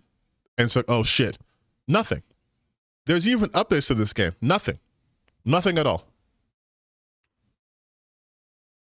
Nothing. It's gonna be the exact same thing happening with Ghost of Yotei. In fact, a worse way. Legacy Killer's a fucking grifter. I don't know why he's on here, but this is gonna be worse. I promise you. They're gonna say nothing about Ghost of Yotei. They're gonna pretend that they had no problem with it and move on. That's all you do. Yeah, no one's boycotting this. Well, yeah, exactly. It's every game they said that's going to be their next white whale to fail hasn't. That's why they've been huffing that Dustborn Concord smoke. And Concord wasn't even a game they wanted to fail because no one had paid any attention to Concord until it failed. That's something no one brings up either. They never talked about Concord prior to the game coming out. Like, now you'll see, like, obviously the death of a game, whatever, why Concord fell. But when Concord first came out, let's look at the comments from a year ago.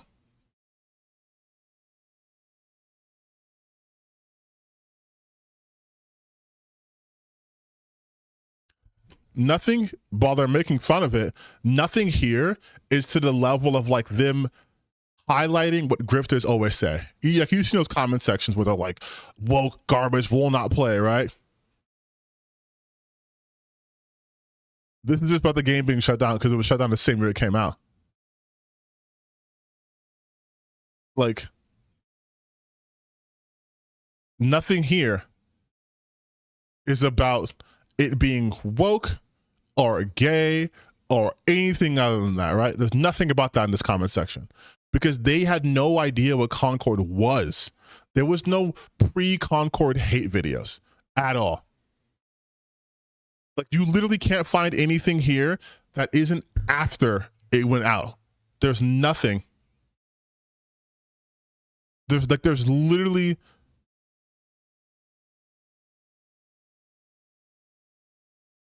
Here, who's this guy? Concord's got a beta out. Pimps, no monologue on this video. Let's just get right into my first impression. Okay.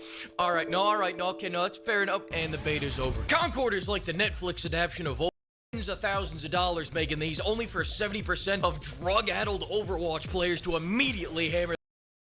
Let's see. People didn't even want to play the game for free. But they did want to play the other Overwatch knockoff. And so do I.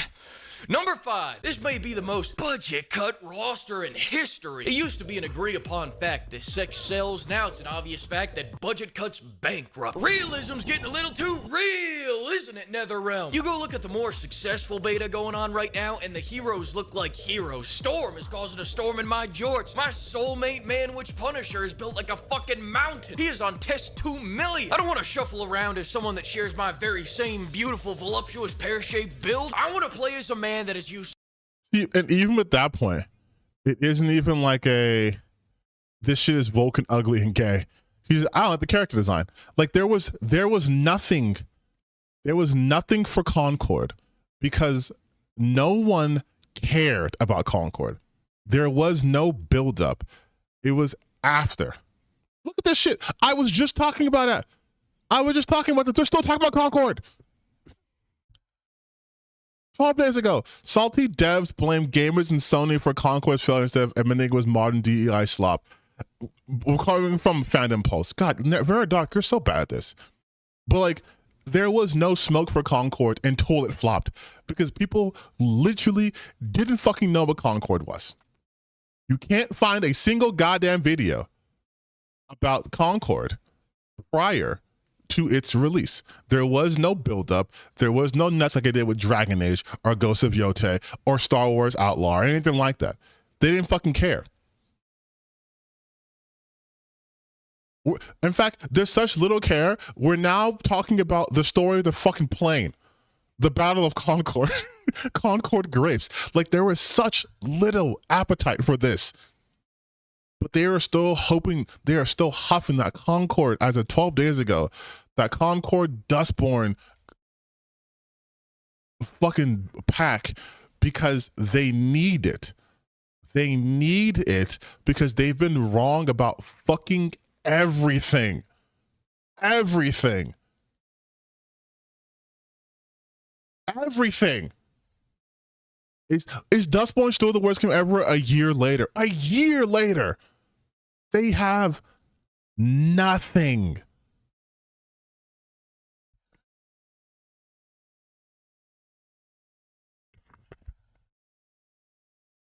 So like when you see them, or more often than not, when you see me making fun of them, just know that they will always be this people. They're always going to be like this. It's always going to be some grievance. And because they can't justify it, they'll go back to old reliable.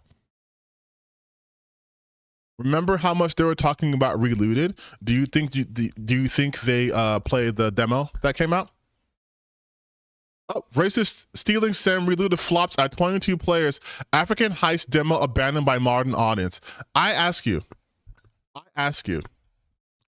how many people are tracking the fucking demo numbers of a game? Like, do you see what I mean when I tell you they have nothing? They have nothing.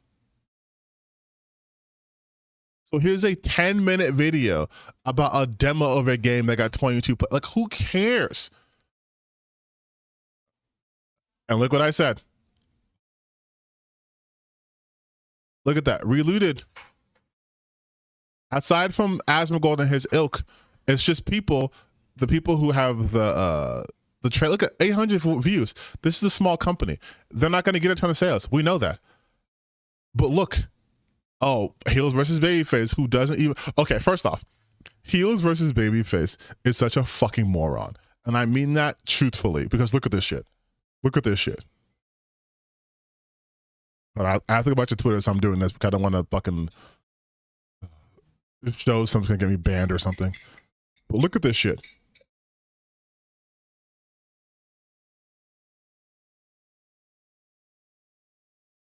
Look at this absolute dumbass. Wait, can I do the British? Should I do the accent? No, I'm not gonna do the accent. Hold on. This is the Cyborg in DCU. What's this Bordeaux bitch? Cyborg, part robot, whatever. Part robot in a plane crash, and Argus replaced half her body with machinery.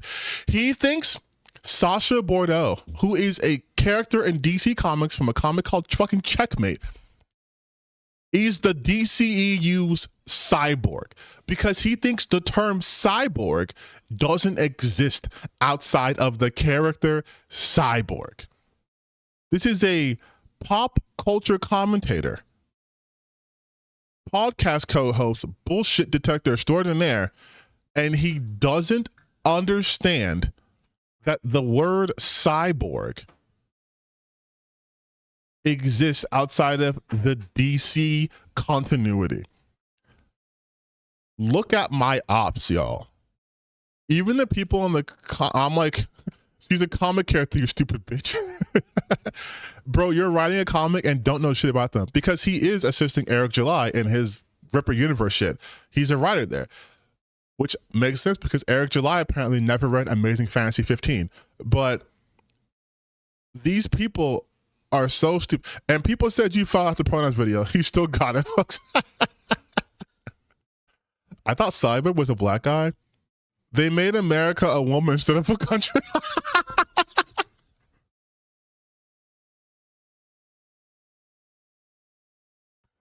Oh my God, dude. Oh. They made America instead of a woman instead of a country. But yeah, she's literally in this comic book called Checkmate. And this isn't like, oh, she's a new character. This shit's been around since like 2000. Like 2008 or something. This is not recent at all. And everyone's just blowing him out. Like, Pick up a comic book, it won't hurt you. It's a cyborg, not cyborg, fucking tourist. Like, it's...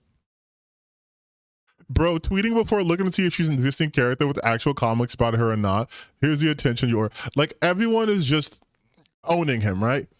But what I love about this, besides him being an absolute complete dumbass, is it shows the grift at such alarming clarity that at this point, if you follow these people, I truly think you have issues.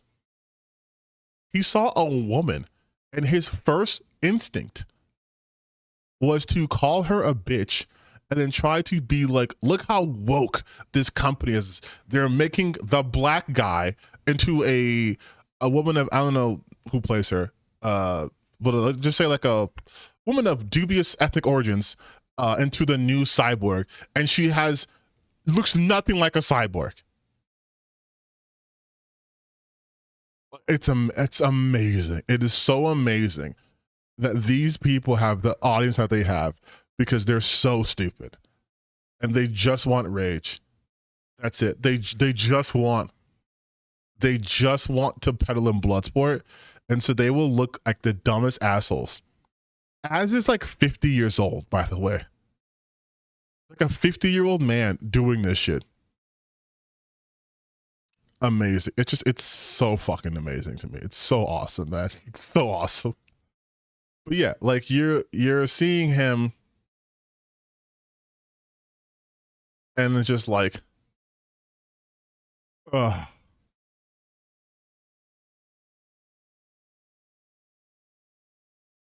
Oh, I didn't even read this title. Holy shit. Relooted knickers with attitude, but no players or interest.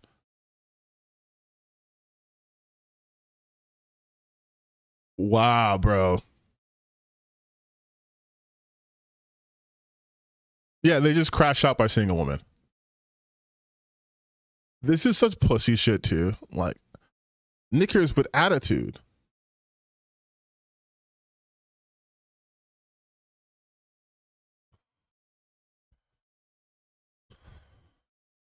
I want to check something real quick. So the game that got recommended had 2 players, 25 peak, 85 players maximum. If we just do Reloot it didn't officially come out. So the demo. One person's playing it right now. 22 he played all-time peak 3 days ago. So 3 days ago. And this video came out a day ago, 3 days ago. So he was more so than Vera. He was what? Keeping tabs on this game 3 days ago. 3 days ago. So when the demo came out, he was like, all right, gang, let's make this 9-minute video about this game that just, the thing just came out. The demo just released. You guys, they have a fucking, their own channel got like 800 views. They have 300 subscribers. They're not going to have a large social presence. Like, Jesus, like that's the thing I don't understand too. Like imagine a world, for example, where Expedition 33 doesn't get to be on what was it, the Xbox Developers Direct. Let's say that they don't get to be on that. Let's say they're just on YouTube and they release their demo and only like 80 people are playing it. That doesn't speak to the quality of the game or its enjoyment. That just speaks to its reach. People don't know about it. Like, it's insane that we are still doing this whole like small studios are passion projects for people. We are in this age where, again, we're praising a smaller team like Expedition 33's team, Sandfall Entertainment. We're praising these smaller teams like Team Cherry. But because these guys are making a game you don't like, oh, let's shit on these people. Like, I don't understand that. I don't understand that at all. Like, I don't understand that mentality. Like, you guys are just so fucking bigoted and hateful that, oh, here's a small studio, but they're black. They're doing a black people game. Oh yeah, let's shit on them. oh, they're doing Take Us North. Oh, let's shit on them. Like, I don't understand that, man. It's yeah, because what was the other game?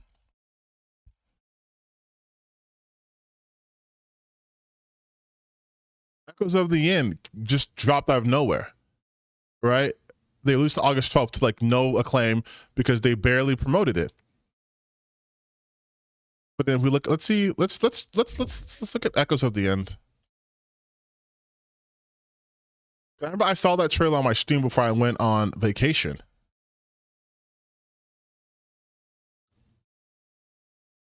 It's what, 3 stars on Steam? It is Steam Metacritic.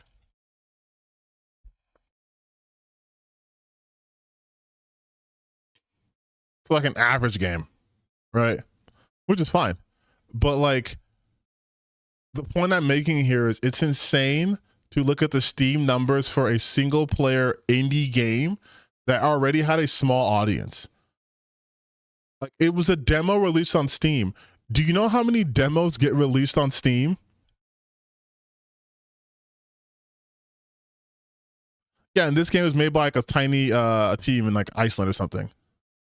And weird how they're not talking about Echoes of the End. This also has a DEI character.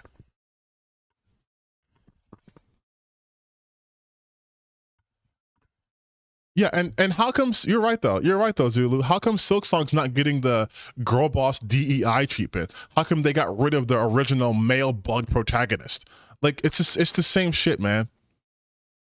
Like, also, they don't even talk about the games they like. Like, let me see something. Where is, let me see. Let's do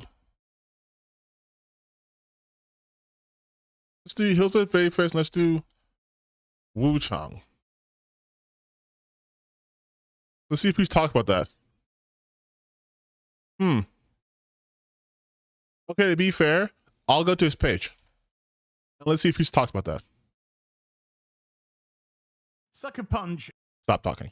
Let's do Wu Chang. Related. How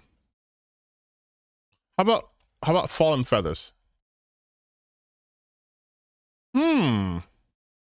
Echoes of the End.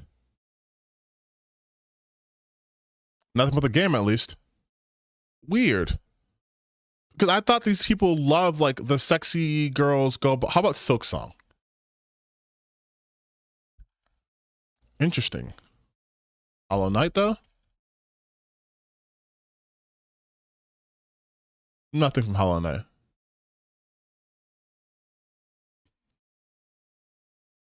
I just find it. It's good to Vow Dark.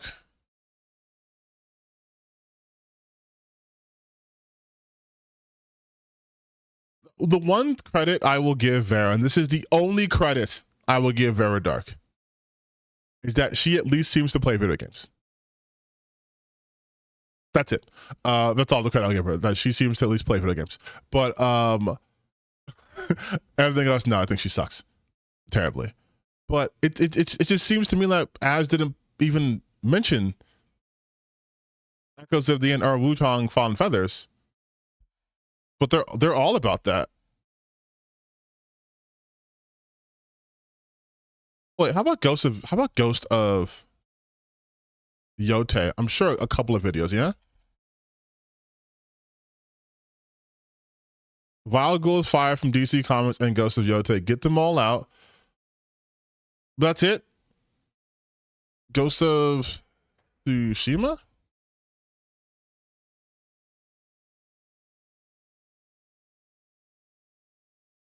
Mostly Naughty Dog for some reason. Okay. Naughty Dog beating my Hill versus Babyface. Laugh announces DC Comics Bloodbath. Okay, weird. But it's interesting. It's interesting to just see how like what these guys talk about. Collector shop? No. Weird. Very strange, but he has energy to talk about Reloaded.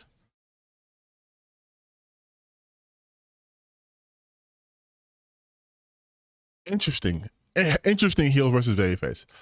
But speaking of Collective Shout, there has been an update of some sorts like 3 weeks ago that I wanted to go over briefly.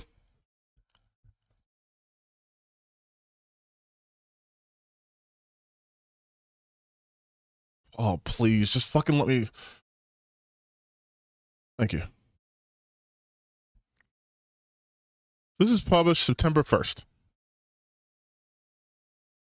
And they're talking about Collective Shout. So over the last few weeks, a battle has been raging between digital video game storefronts, payment processors, and an Australian activist group, Collective Shout. The group initially focused on, I'm not going to say that, but you can see it here, contacting Visa and MasterCard and forcing online stores like Steam and itch.io to delist dozens of adult games. However, the campaign has extended further, with developers arguing that the ban is harming queer creators, which we knew. In a new interview, Caitlin Roper, campaign managers at Collective Shout, revealed that legality is not the defining factor in the games it targets, stating that men who are defending the game perpetuate crimes of violence against women. Collective Shout warns that no game is safe from its sites. Speaking in an interview with Tweaktown, Roper states that the group's objection is to content that glorifies sexualized violence against women and children, adding, "It is clear many of the men defending their R games perpetrate crimes of violence against women because they are doing it to us right now." What the fuck? Roper states that while many of the games the company initially targeted would be illegal in Australia, the organization doesn't view legality as a defining factor. "Our work focuses on combating the sexual objectification and exploitation of women and girls, so we can focus our energy there," says Roper. That said, we call out this objectification and abusive depictions of women and girls, and even where they are not illegal, illegality is not the defining factor. It's about documented evidence of harm to women and girls. That's such a loose definition, because if you want to talk about, let's say, sexual objectification and exploitation of women and girls, right? What if there's a game about like human traffickers and you're like stopping them, but there still would be sexual objectification, exploitation of women? So is that game no good? Is Silent Hill no good? Like, because it's such a broad definition. That's crazy. I wonder if anyone else is talking about this. I know Smash JT is, but only insofar as they attacked me. Collective Shout victim campaign fails. Unhinged interview leads more gamers to criticize them. Her titles are so bad. Jesus Christ.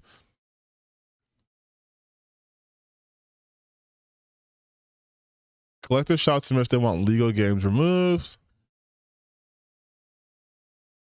Collective Shout reported to police the anti-gamer crusade epically backfires. I guess she's the only one on their side actually talking about it, though. This female gamer just got Collective Shout banned. Oh, I will never watch this. I will never watch one of his videos again. Madam Savvy? Oh, okay.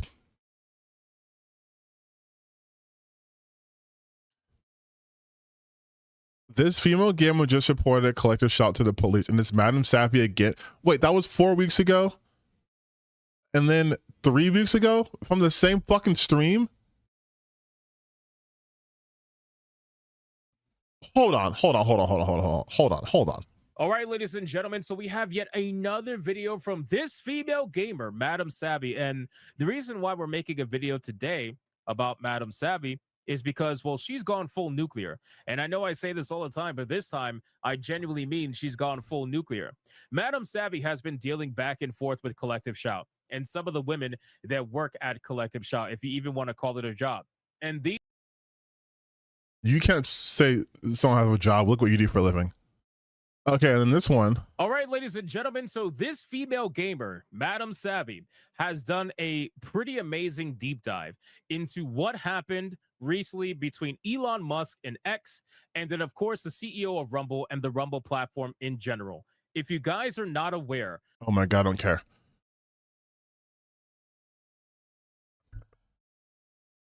I also, oh my God, Collector's Shot just got caught in a massive fly. It's the same. Why? So does he just read Madam Savvy's tweets? Like, what is this? Oh, hey, Crimes and Roman. I did watch this full video. I don't know why he says I didn't. I did watch it. We talked about it. It's so fucking, oh my God, dude. It's so fucking funny to me. Like, his whole video was just that. Like, look, Collector's Shout just blocked my video exposing them. All Smash JT cares about is how can I make this about me specifically? They blocked me because he called them a pedophile. That's defamation, dumbass. He called them pedophiles.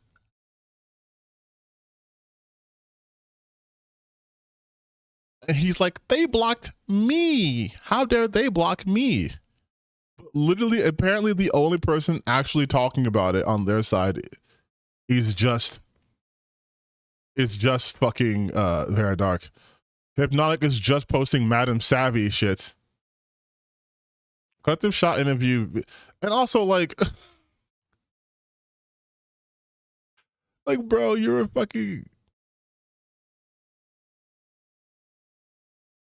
Collective Shot just trying to frame Madam Savvy. Oh my God, dude. I'm not gonna fucking.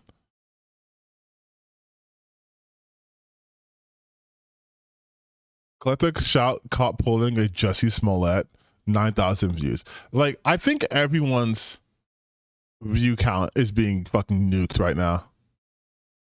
Also, why is he showing the anime picture? Isn't that like from like Spice and Wolf? Like, what the fuck is she doing here? I thought we had a rule where thumbnails had to somehow relate to the video. Anyways, I'm done talking about these losers. Let them fight, yeah. I want to. It is Spice and Wolf. Yeah. Well, I want to switch gears from this. What I want to do now is go to the bathroom. But when I come back, I want to watch the Knights of Gwynevere. So give me like 2 seconds.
Okay.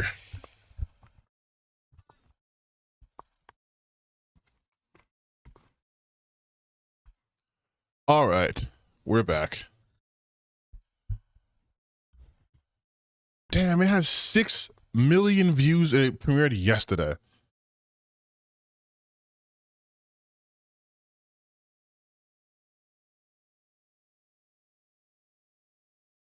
All right.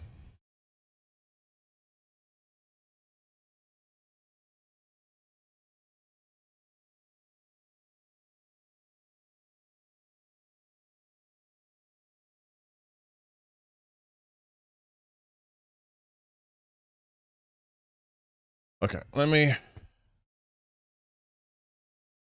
I have my whatever. All right, let's do this. Knights of Gwynevere. I hope I don't get like banned for this, or they're not gonna fucking. Once upon a time, knock out my stream. And this was a very long time ago indeed, there was a princess. Trapped in a tall, tall tower and locked away by complicated machines that ran on blood and fear. She spent her days playing games, pretending she wasn't scared, but she was in dire need of rescue. Are you hurt? Don't worry. What the fuck? Make you better. That's just huge. Olivia, dear, won't you come with me? That's Pro CD's voice.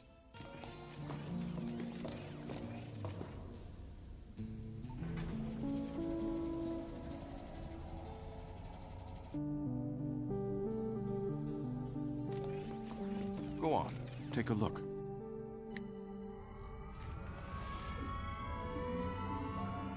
It was beautiful. A world of possibility where fantasies it's like a amusement where park. tall tales became indisputable truths. It's all for you, Olivia.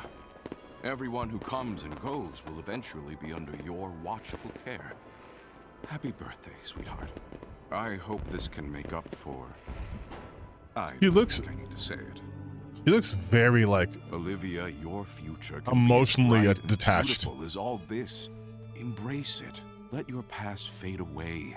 You're here now. Do you understand? Yes.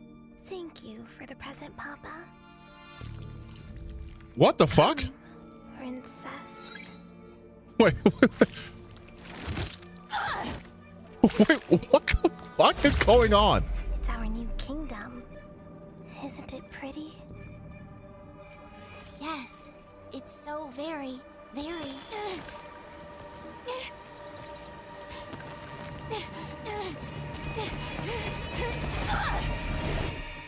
Shit! Security! It's okay, Papa. They'll bring her back. And when they do... What in the Rick and Morty? I'll fix her again. Is it like Beth Sanchez the child? What the fuck? So very long ago. What is this? And I don't know. No one ever heeded the princess's prayers for rescue. Will she ever escape? Will she ever find her knights?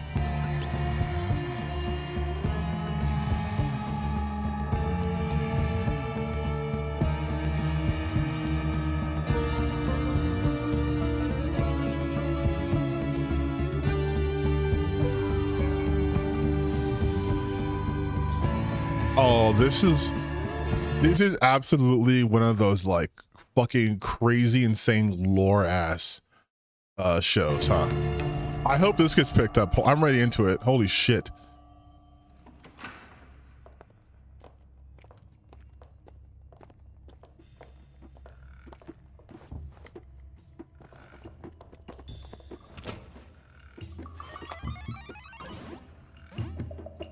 The hack with a weird Game Boy.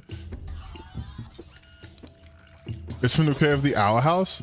The art style looks very reminiscent of it, for sure.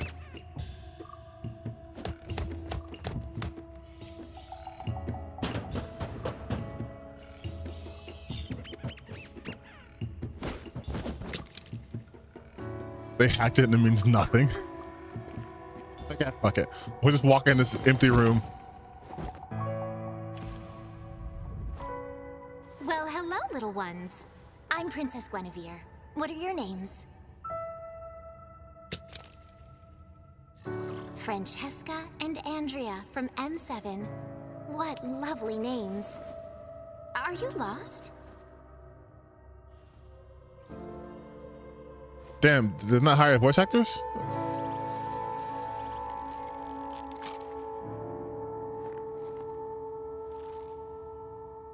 Thank you. What the shit?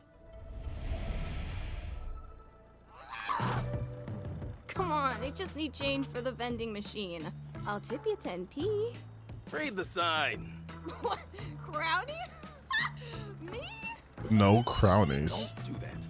I went to school with you. You know me. Thought I did, till you started wearing that uniform. Crowny. I'm not even administration. I'm an engineer. Junior engineer. It's like a slur. It's like Which one did you need again? Mercy. Who chose your side? Chose a job. Ass. I got rent. We are all victims of the park, but everyone's so busy picking apart each other, they don't see the corporate hand at the wheel. You think a cog like me has power? No. I got more to say. Your attention's divided, man. Meanwhile, every new planet is getting terraformed, and soon there'll be no place untouched by the light of commerce. No, let her spit. We got no choice. Let her spit. No choice. Capitalism's the true evil. Let her spit. Screw Reggie. What does he know? You're a park engineer, D. Most people would kill to have that job. Besides. Frankie, when did you buy these? Emphasis on buy. Oh yeah, boombox. Should have known. Well, let's get out of here before Reggie finds out you're Thief! Damn it, Frankie! I like how her friend Next time at Mahjong! Mahjong. What universe are we in? There you go. You two? Looks like you're who's a what? Some corpo from Cyberpunk. Easy fix. Look at these chooms. Shit. Hold on. Unironically, I love Cyberpunk slang so much. I think it has one of the best just natural world building. Eddie's. Some guy got zeroed last night. Oh, it's such great fucking slang, man. Shit. But I am paying attention to this. What's going on there? Some more bullshit from work? AJ has me doing a week's worth of tests in one night. Want to kill myself. Yeah, I see what you mean. Why would anyone splice the facial controls into the environmental pipeline? It's not a very sophisticated solution. I'm into her, by the way. I immediately my type. Frankie's my type, 100%. Hello? Oh, nice. What fixed it? Oh, a hunch. Man, that's so cool. I got so much to learn from you. Then maybe I can get a job in the labs too, and we can work together. I just like thinking about that sometimes. Yeah. Oh, shit, it's morning already? Shit. That's right, Andy. Have a good day. Go kick some ass. Show him who's boss. Fuck you. I better get to work too.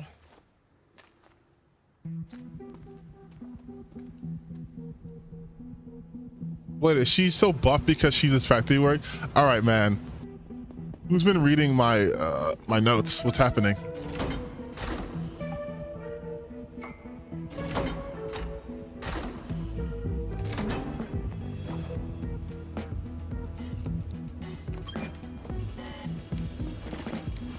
Wait, why isn't she just a mechanic?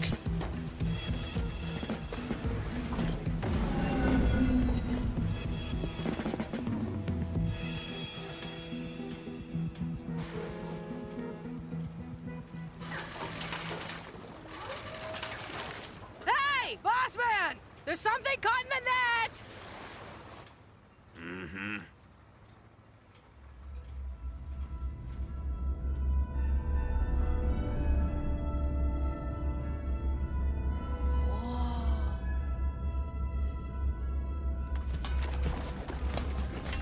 Oh, okay. I had a feeling that would happen. Frankie! What? Stop gawking at the park. Sparky, what? You can't even see me right now. I don't need to see you to know you stopped working. Your precious park ain't gonna have crap to melt into different crap if we ain't hauling up scrap. So get back to it. And I saw that too.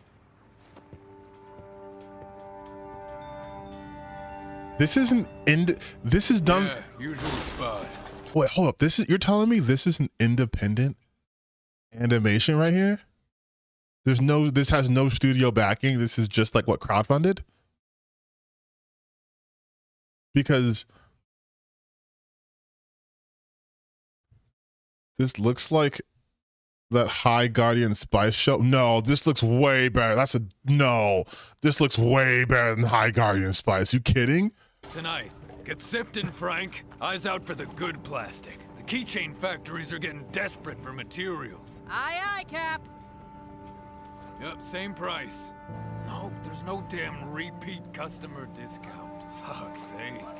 This looks great. What the fuck?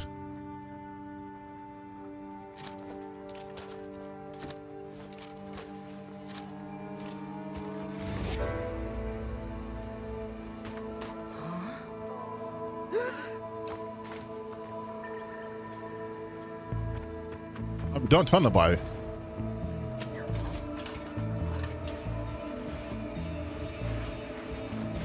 Oh my god! Jesus Christ. Holy shit. Is that? A Gwynevere android. I don't recognize the model. Oh, who gives a shit what model? This is gold! What? You're just gonna sell it? What you expect me to do? Share a cigar with it? Oh shit, the cigar, please. Can it? I was just thinking, Spark, I could fix her. Get her working again. Cause if I do, maybe I can get an engineering job like Andy's in the labs, and I could... Careful! No fixin'. No labs. I don't want you involved in that dreamland crap. Those lab rats are always up to their necks in sick shit. Trust me, they're some of my best clients. Don't worry, you'll get your cut when we scrap her for... Wait, is she JoJo posing? Don't worry, you'll That's get a fucking That's a JoJo's pose. That is a JoJo's pose if I've ever seen. That is... She's like... Hold on. Am I flexible enough? She's like... doing... If you can't see it, my leg is up. That's the JoJo's pose for sure.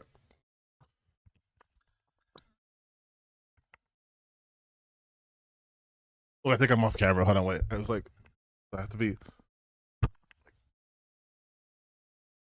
That's a JoJo's. That's a JoJo's.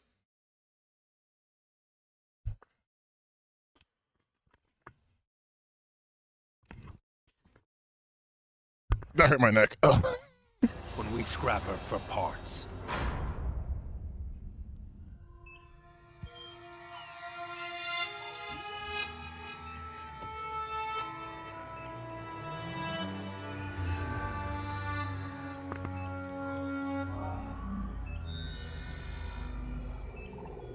We've found traces of your princess.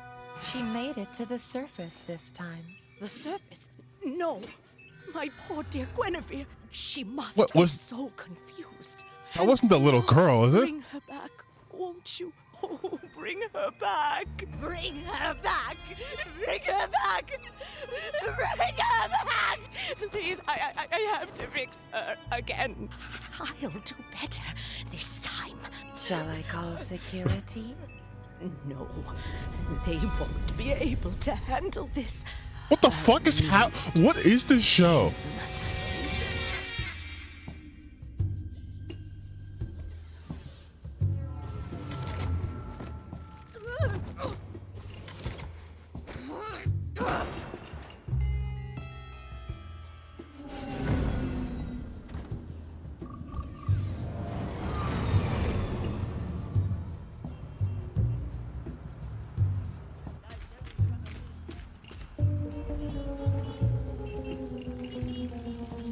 You're polishing the wrong septic, Crowny.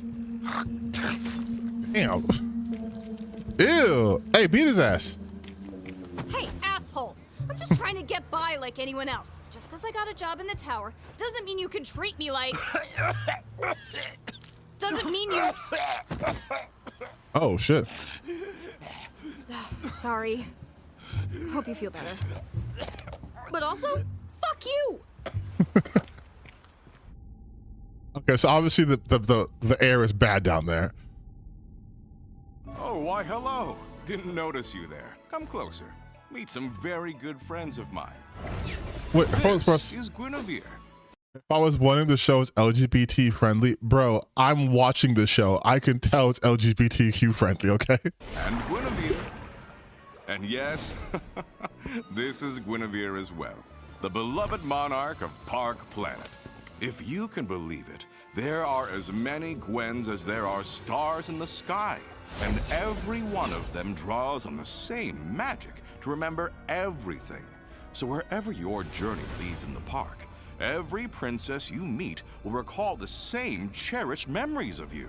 Goddamn. Park Planet engineers work How many stars are there, to there? create the ultimate experience for our guests. She doesn't really look like any of these models. Doesn't matter what model she is. You need to go back for her. Yeah, the princess is the princess. All monarchs are usurpers and descendants of usurpers. God, what? No. Sparky's my boss. I Wait, can't just steal from him. who's that one? Do it, Francesca. Bite the hand that feeds. Think of it this way. I like that cat. Is it stealing or is it rescuing? Oh, what do we have here? Hey, you eat yet? I'm thinking sad girl dumplings and bathtub brew from Sunny's Pub, cause yeah, today sucked.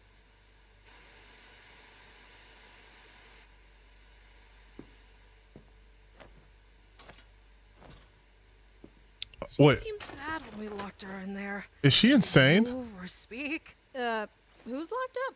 But are my tools good enough? Frankie? And Sparky's just gonna chop her up? Ugh, what an ass! Frankie, is Sparky chopping someone up? Andy? Andy! Perfect! Amazing, Andy! Frank, you have to tell me if Sparky's doing something illegal. You have to tell me if he's hurt someone. In the last 8 hours? Andy, I'm just messing with you. But you got security clearance, right? You gotta get me into the labs. I need a repair halo for this. Well, for what? Tell me what the hell is going on. Better yet, I'll show you. She's still JoJo frozen. Holy shit. A Gwynevere android? Right? I've never really seen one like this. It looks really unusual and old. And I can fix her brand new. Better bring it to security. Maybe there's a reward out for it. Why not bring it to security after I fix it and see if I can't wow anyone? Know what I mean? Are you saying you're willing to risk jail time to be a corporate crownie like me? Frankie is Remember when we Luz snuck in the coded. park to play that crane game? We didn't get the doll, but we met a real Gwen. That memory is still You know what? so I vivid. did read that the creator was just like, they don't care about shipping, go nuts. They're just friends, but if you want to make them lesbians, they don't care.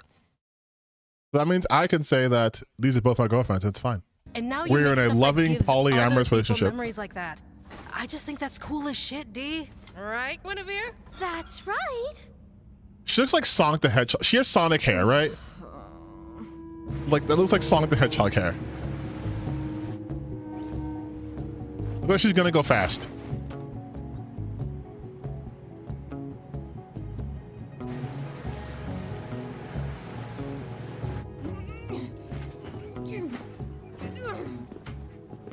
Come on, Andy. You can do it. I believe in you. Damn, dude. You really gotta get away from your desk. Well, ain't this a fucking howdy do? Andrea, Franklin, you taking my prize hog for a night stroll? My hog. This looks bad, but I'll deal with you in a second. What is this, Franklin? Mutiny? Am I not doing right by you? You were just going to sell her, man! To one of your nasty clients. This is a real chance for me. To do what? Shine some shithead shoes in a fancy tower till you choke on the fumes? Know what Let her some choke on nasty fumes. Client affords us a second ship. Fast one for you. Maybe even a third. That's a whole goddamn fleet with you as a captain. We both know the money ain't in scraps. It's in exotics. The hell is... Give it a sniff, Frank. Might chill out your rowdy ass. I love you for that hard. Oh, no, are we like a gang? You can pull a gun on her. But oh, a stun baton. Show you special treatment, especially because you're you. God, you're always so dramatic in front of the boys. Whoa! Stop! You're gonna damage her! Stop biting me! Fight back proper! You stole my boat. You stole my android. And now you're throwing a tantrum like a child. Is that like her You know what adopted happens dad? when you break the rules. Don't you What, is that why her teeth are so fucked up?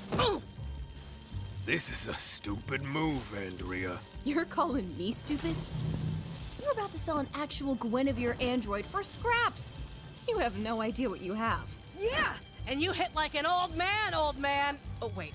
No. That was good. Let's make a deal. You let us fix it. Working model. I bet you could sell it for 10 ships, huh?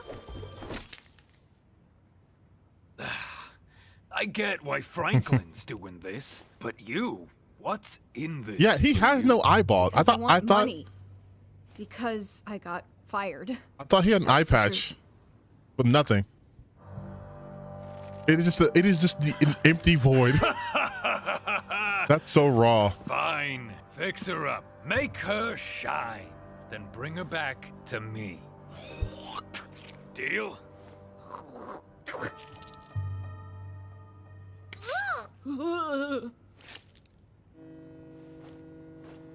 Well, business calls. Wait, was that his Franklin, blue spit or her blue Andrea, spit?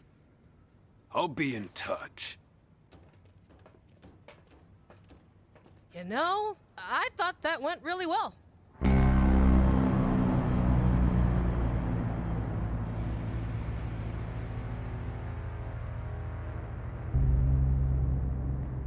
God, these are such. I'm uncharacteristically quiet, but these are such amazing backgrounds. Welcome to the lower labs, where abandoned projects are left to rot. Desaturation. Oh, this is so fucking beautiful. Chance to turn around. Look what I got! Want a race? What is this? This is Knights of Gwynevere. Did you really get fired? I really got fired. They're idiots. Hey, maybe they'll take you back after Please don't cheer me up. But even so, even after all this crazy shit, I have a good feeling about this plan. Which means it's absolutely not gonna work. What now?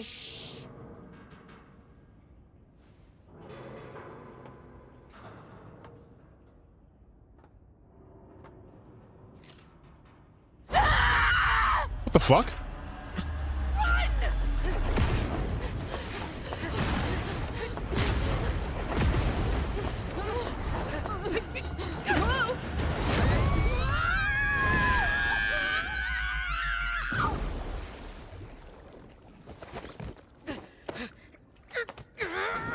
Oh, that robot can't swim, right? How the fuck they get out of the water?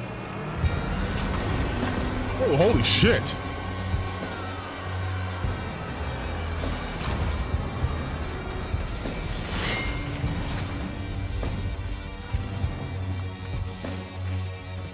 Jesus Christ, that was sick.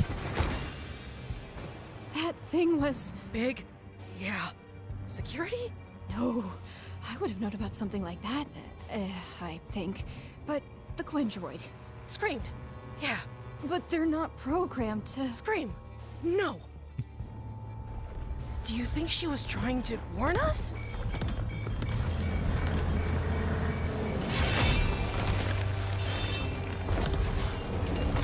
Goodly ladies, arrest thy steps. Thine hearts I wouldst make mine. It's after Gwen. Oh, I didn't notice his disgusting like tentacle arms.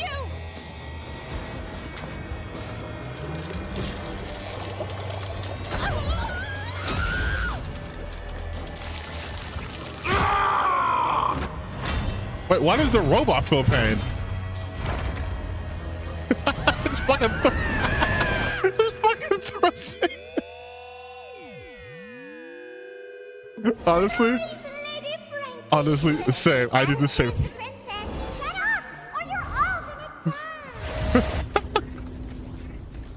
So Frankie's like insane, right?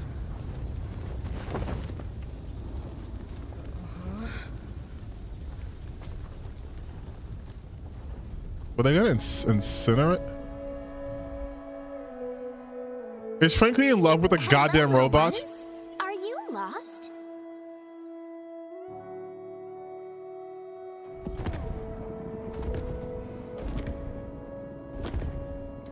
Is that your parent or guardian? I see. Well, you've been such a good friend to me. Allow me to sort this out for you. Frankie! Frankie! Come on! We have to get to the elevator!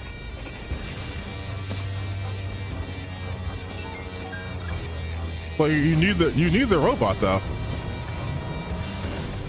No, she helped us! We have to help her! How?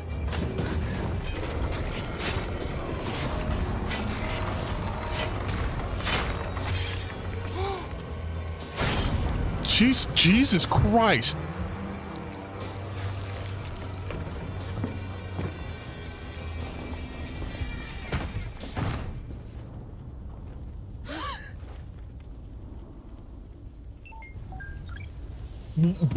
Bro, she killed? Nah, I'm sorry. I need you guys to animate this. I need the budget. I need whomever is backing this shit to give them all the money. I need that shit animated. I want to see that. Don't off screen it.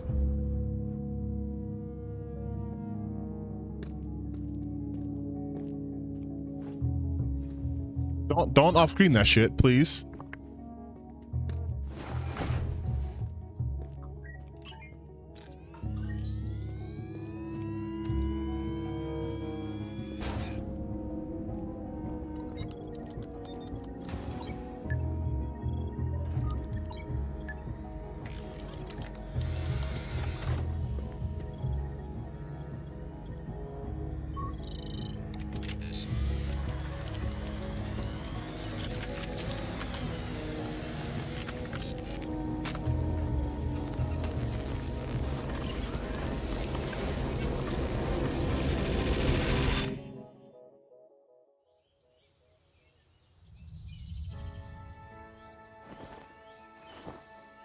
Hello, Francesca.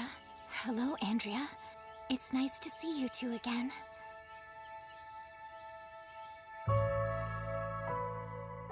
This is just a pilot? Yo, first off, hold on. You can't do that shit. Support the show? I'm going to. How do I do that? Erica Lundquist, Eden Reigel. Oh, it's only had like a couple of people. Like voice acting. Look how much voice acting the fucking son had to do. Look at that. He's Orville, Sir Arthur, Factory Worker, Kid Tantrum, Rolo. Just bang, bang, bang, bang, bang, bro. Support the show. Wait. Do I have to buy the merchandise to support the show? Can I just give you money?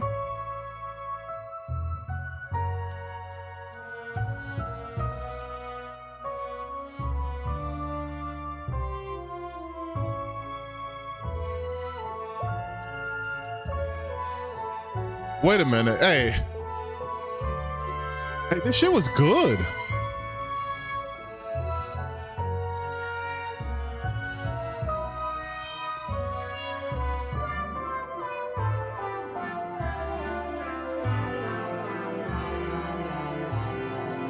Look at this artwork, dude. Hold on. Help us fund the full season. Yeah, wait, what do I gotta do?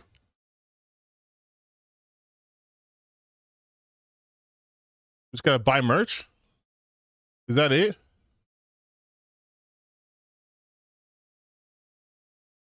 Is there like a direct, can I just give you like a direct thing? Like, can I just like, is there like a fucking Patreon account? Like, what do I, if I was gonna buy anything right now, It'd probably be a plush, to be completely honest. Help us fund. Well, how much money do y'all need? Like, no, I need more than this. I need more than that. I need more than that. That was really good. Like, what the fuck? That was really good. Why is this so good?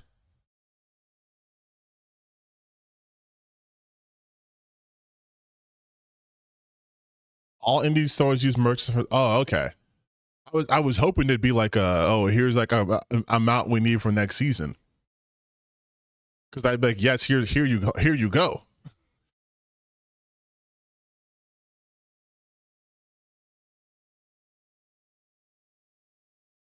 Like, holy shit, dude.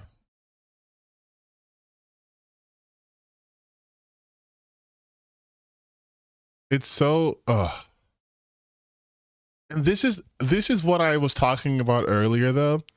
Like, imagine if those like anti-woke losers were like, wait a minute, this is a lesbian show, gay and woke and bad. And it's like, look at the artistry and care that went into his craft. Like, this is what I mean with like, we shouldn't be trying to stamp out all these people's hopes and passions because they don't fit within like the culture war narrative.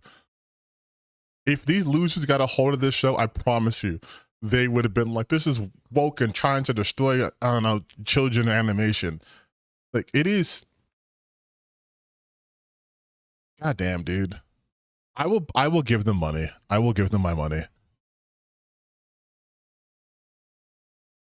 Because this is the kind of cartoon show that, had this been a Mean on Network or like a Netflix thing, gets the Inside Job treatment.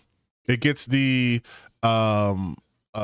Scavenger's Reign treatment, where it's this amazing looking, interesting title, but because it's animated, people are gonna say fuck it and not give it a chance, let it grow or anything like that. Like, it's I'm hoping. I hope this gets a full season. I don't know who would air it. I hope it gets a full season though. Maybe they just air it on, like, I don't know. Amazon seems to be doing pretty good in this space. You had Critical Role. You have, what's it, Hell of a Boss. So maybe on there, but that's so fucking good. All right, we're gonna do a viewer's choice now. Buy the merch, you see the ad.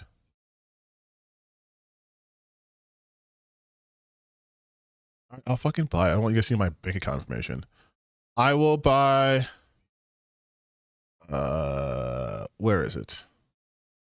The store. I will buy a Frankie plush. And just so no one thinks I'm fucking lying, I will show you my confirmation.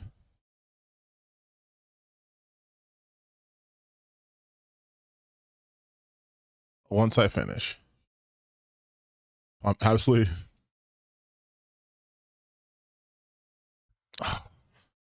Send me a number code. 55131. Oh, 3131. 3131. I'm getting the Frankie plush right now.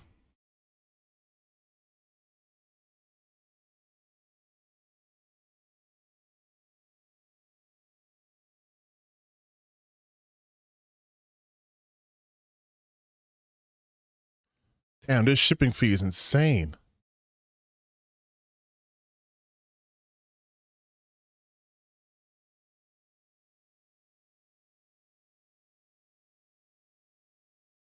All right, confirmation order. Your order is confirmed. You'll receive a confirmation email with the order number shortly.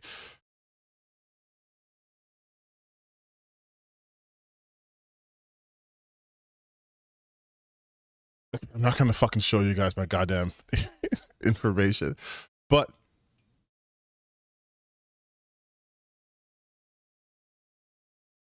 I will do this. Just so everyone knows.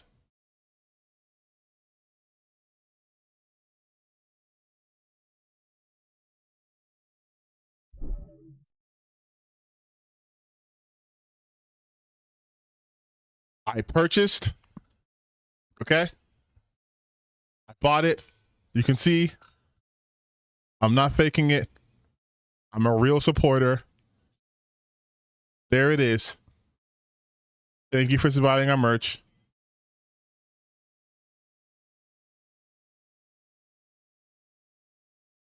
And just, if everyone's trying to doubt me again, here is my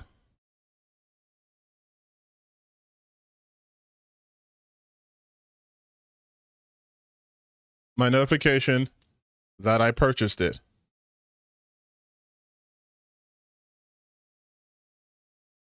All right.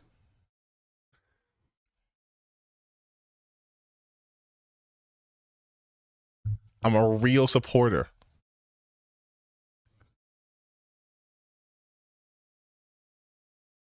Okay, but now we'll do viewer's choice because I didn't want to stream for too long. And I did say we play a game, but I'm giving you options. Do you guys want to play a game for a little bit, or do you want to just react to that legendary drops video that I didn't actually react to yet? So type 1 for game, 2 for react. And then I'm gonna get my water. But 1 for game, 2 for react.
Got my sparkling water. Okay, okay, all right. It's 2. It's 2. Okay, we're gonna. All right, gang, you asked for it.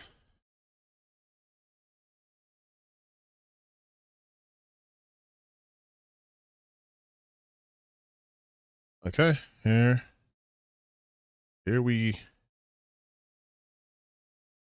go. So we did see this beginning part again, but for people who weren't there, we'll just start here.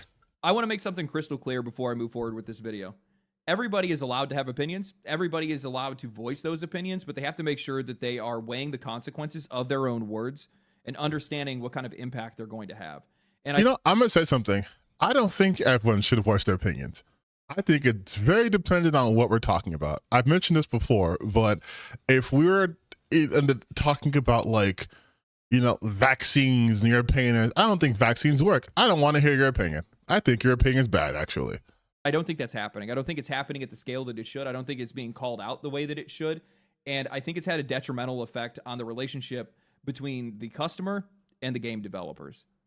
Deep-rooted narcissism and a lack of consequences. That's ultimately what the problem here is. And I've been looking at a lot of the discourse over. It's always narcissism with these guys, and it's so insane that they don't understand the cognitive dissonance they're engaging in. You're calling, I can't really tell what this video is going to be about because he is ultimately, even though he tries to present himself as apolitical, he is very clearly right-leaning. which makes me know that he's going to try to frame this as, like the title says, that these activist people are they're injecting too much of their personal beliefs to games and ruining things. That's my assumption right now. Let's see if that pans out. For the past couple of weeks and some of the tragedies that have happened. And for me, and I think for a lot of people as well, it's not even a partisan issue as much as it is a problem or an issue with professionalism and general morals.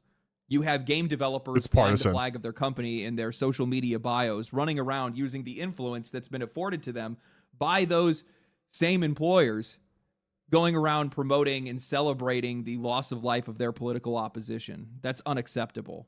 So then, wouldn't that then be a bipartisan issue and not a moral one if you're talking about it from a political standpoint?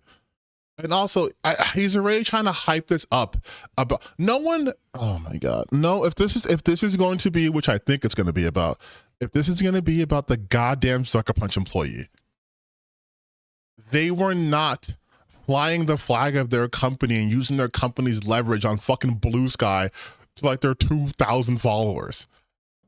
They're doing it without any care to the risks it's going to bring to not only their games but their coworkers and their studio. All for some upvotes on an edgy comment for Blue Sky. Did I not call it? Product. That is the saying in the entertainment industry, whether that's social media, video games, movies, television, or whatever else. Anytime that you open your mouth, every time you think that you have something worth saying, realize that you're always going to risk alienating your audience. And from my perspective, at least with this hobby, I don't think that anything here is supposed to represent alienation.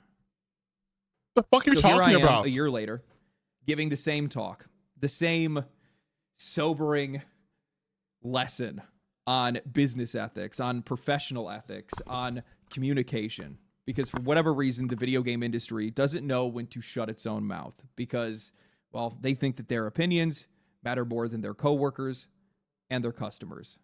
What the fuck are you talking about? You said at the outset, did he not say he thinks everyone should have their own?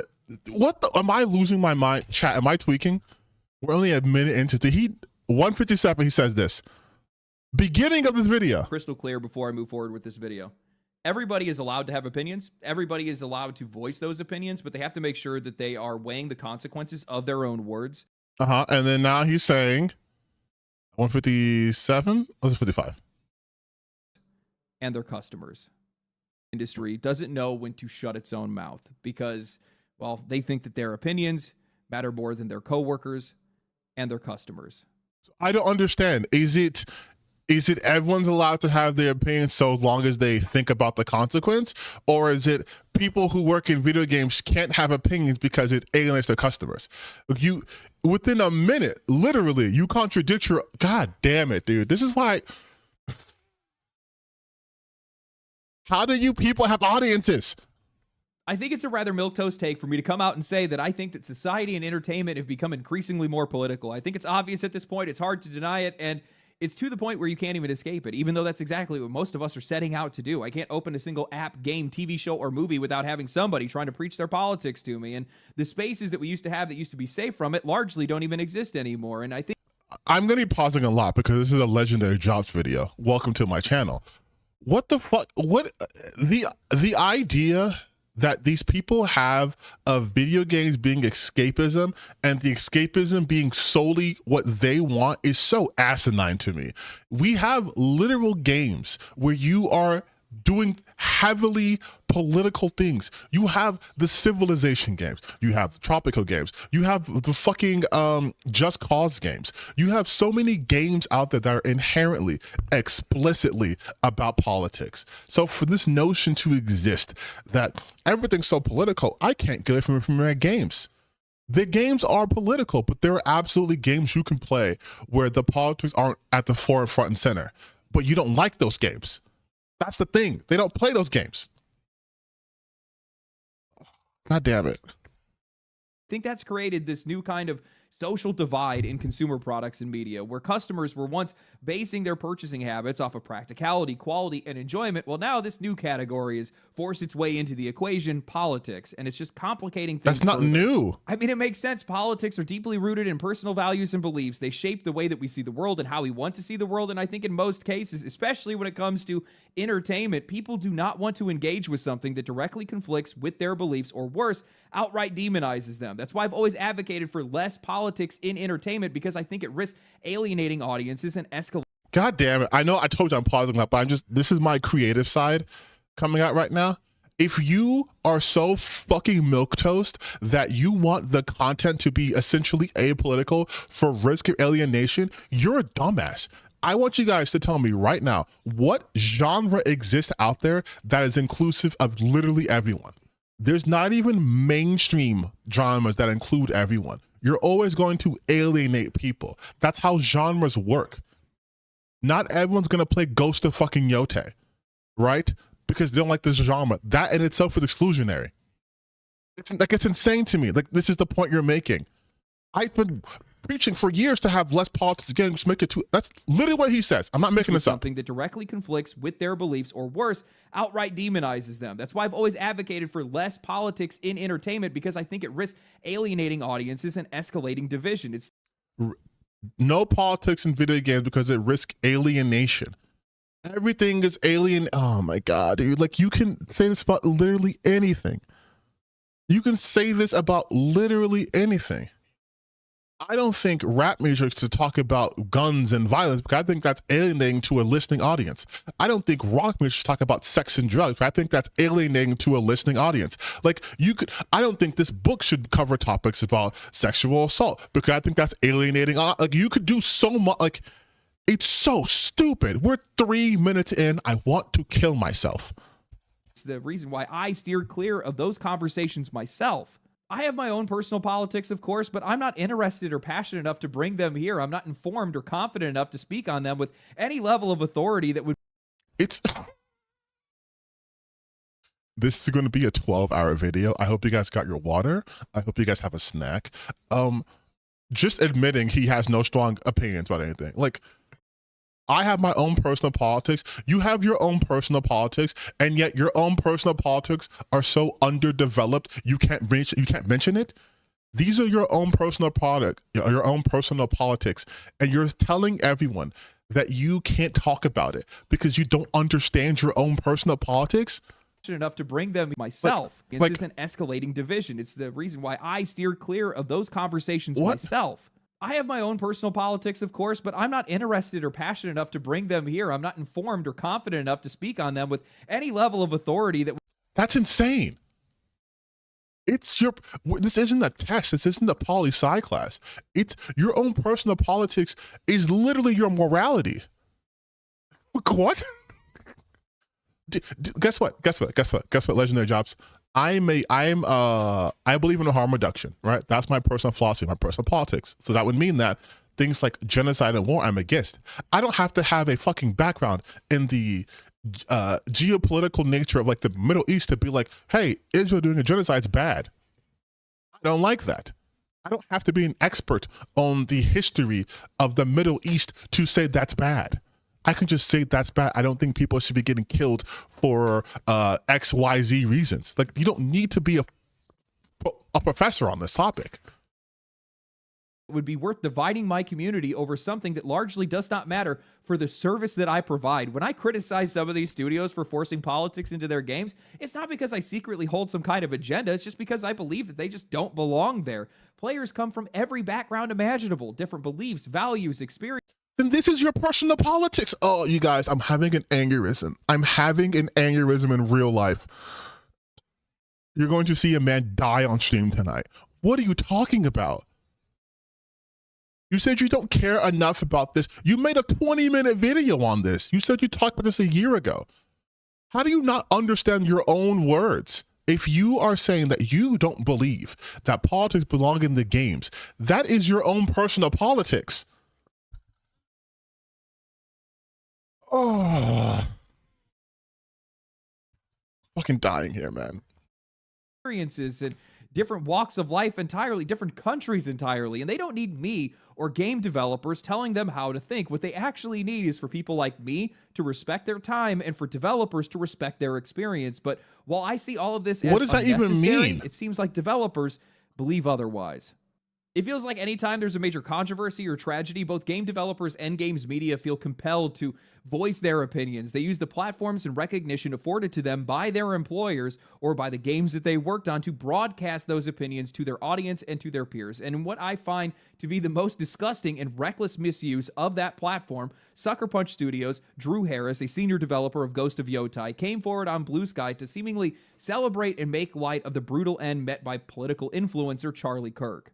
This was first discovered and reported on by gaming content creator Legacy Killa HD. Following the news of Kirk's passing, Drew posted on Blue Sky saying that I hope the shooter's name is Mario so that Luigi knows his bro got his back. A post that was liked multiple times by developers from the Coalition, Bungie, and a few others. As things unfolded, more developers were found weighing in. A localizer from Final Fantasy XIV was caught reposting a call for a purge. A witch hunt then ensued, and suddenly more players. Wait, let's see the purge. Anyways, the choice America faces going forward is live in the live in Confederacy or do Reconstruction for real and purge those motherfuckers from all public life. And there isn't really an in between. Do you? Okay, this is perfect. Thank you, you moron. Do you understand how these are nothing? One was a joke about the name of the shooter being Mario or wanting to be Mario, and this is a purge from all public life. That doesn't mean go out and fucking kill them. What that means is do not allow these people to have public facing positions. Do not allow these people to affect public policy. That's why they specifically said public life. They didn't say purge motherfuckers from all life. They didn't say go out and exterminate people. They said public life. Like, God damn, dude. Like, they're not even trying.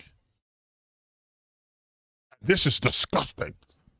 Meanwhile, this guy's a fucking Asmongold simp who said shit like fucking literally genocide Palestinians. Posting a call for a purge. A witch hunt then ensued, and suddenly more players and commentators were paying closer attention to the words of developers. Once Drew's post made it over to Twitter, with people sharing his comments directly to his employer, others sharing posts about canceling their pre-orders, and instead of backing down, Drew instead doubled down, mocking the situation entirely with posts like, I have been told that Twitter has noticed me from across the room, ooh woo. Some of y'all never have heard the critically acclaimed Mario Brothers franchise by Nintendo, and it shows. This and is funny. Maybe instead of emailing people's employers, y'all should be emailing your reps and demanding gun control immediately. These are all facts and true, though. Like, even when they try to spin this to be something so heinous that you deserve being fired, you look at this and the person made a joke in reference to the Mario Brothers because Luigi Mangione shot the CEO. And so all he said was he hopes the shooter's name is Mario, so he knows his bro has his back. That's it. I think you see these other comments. Nothing here should be fireable. Immediately. I don't even know what to say. I am stunned by the lack of self-awareness and care here. Not only are you representing your company, not only is your game already being dragged into the conversation with your employer being tagged in these posts, but then you just go and double down with more edgy posting and doing it using a competitor's brand. I honestly... A competitor's brand? What the fuck are you talking about? What? What competitor's brand? He's talking about Blue Sky and Twitter. What are you talking about? What are you talking about? Wonder how Nintendo feels about one of Sony's employees. Oh, Nintendo. Running around using the name of their company, their characters, and one of their most iconic franchises to make jokes about the death of a political influencer. Oh, wait, never mind. I do know. You lost your job. Yeah, he lost his job because Nintendo. What was that tirade about? How would Nintendo feel?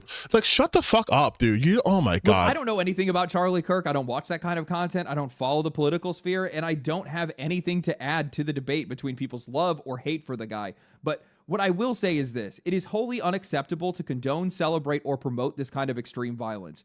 While I will say that I largely stay uninvolved in these political matters, usually on the side on the outside looking in, what I've seen over the last decade online is more and more communities that are normalizing it. Social media that is just fueling pockets of people that are escalating and celebrating violent rhetoric, deeply insecure and disturbing. Do you think he will actually talk about it like the people doing that? Or is he going to focus squarely on this to make it seem more like it's a certain side doing things? Groups of people that are just gassing each other up, egging people on to ruin their lives and the lives of others just so they can have somebody else to point to and say, at least I'm not them.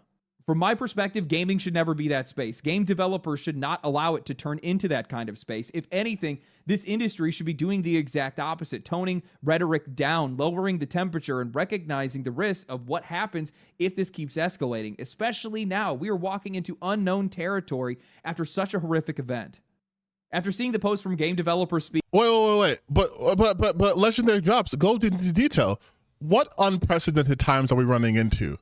Like, you can't just pay mounts. Why are you vague posting? What happens if this keeps escalating? Especially now, we are walking into unknown territory after such a horrific event. But what's the unknown territory? What's happening? This is the shit I hate so much. This is why I hate these fucking content creators like this. They're too fucking pussy to actually say what they mean. Do you want to know what's happening right now? You have Fox News saying that video games are the problem. Okay? That's what's happening right now.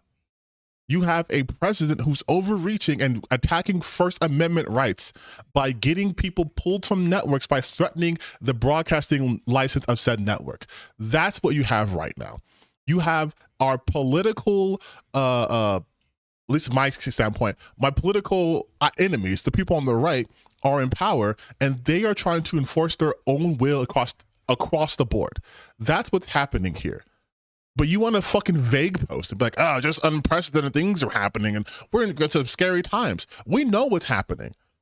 If you are so unaware about what's happening in the world, as you've stated multiple times, why the fuck are you talking about it? After seeing the post from game developers speaking up, I put my own thoughts on Twitter and I wrote, I don't think that they realize how much this damages their brand, puts their coworkers at risk, and alienates. Oh, of course. The guy who, I love this. I love the full circle here.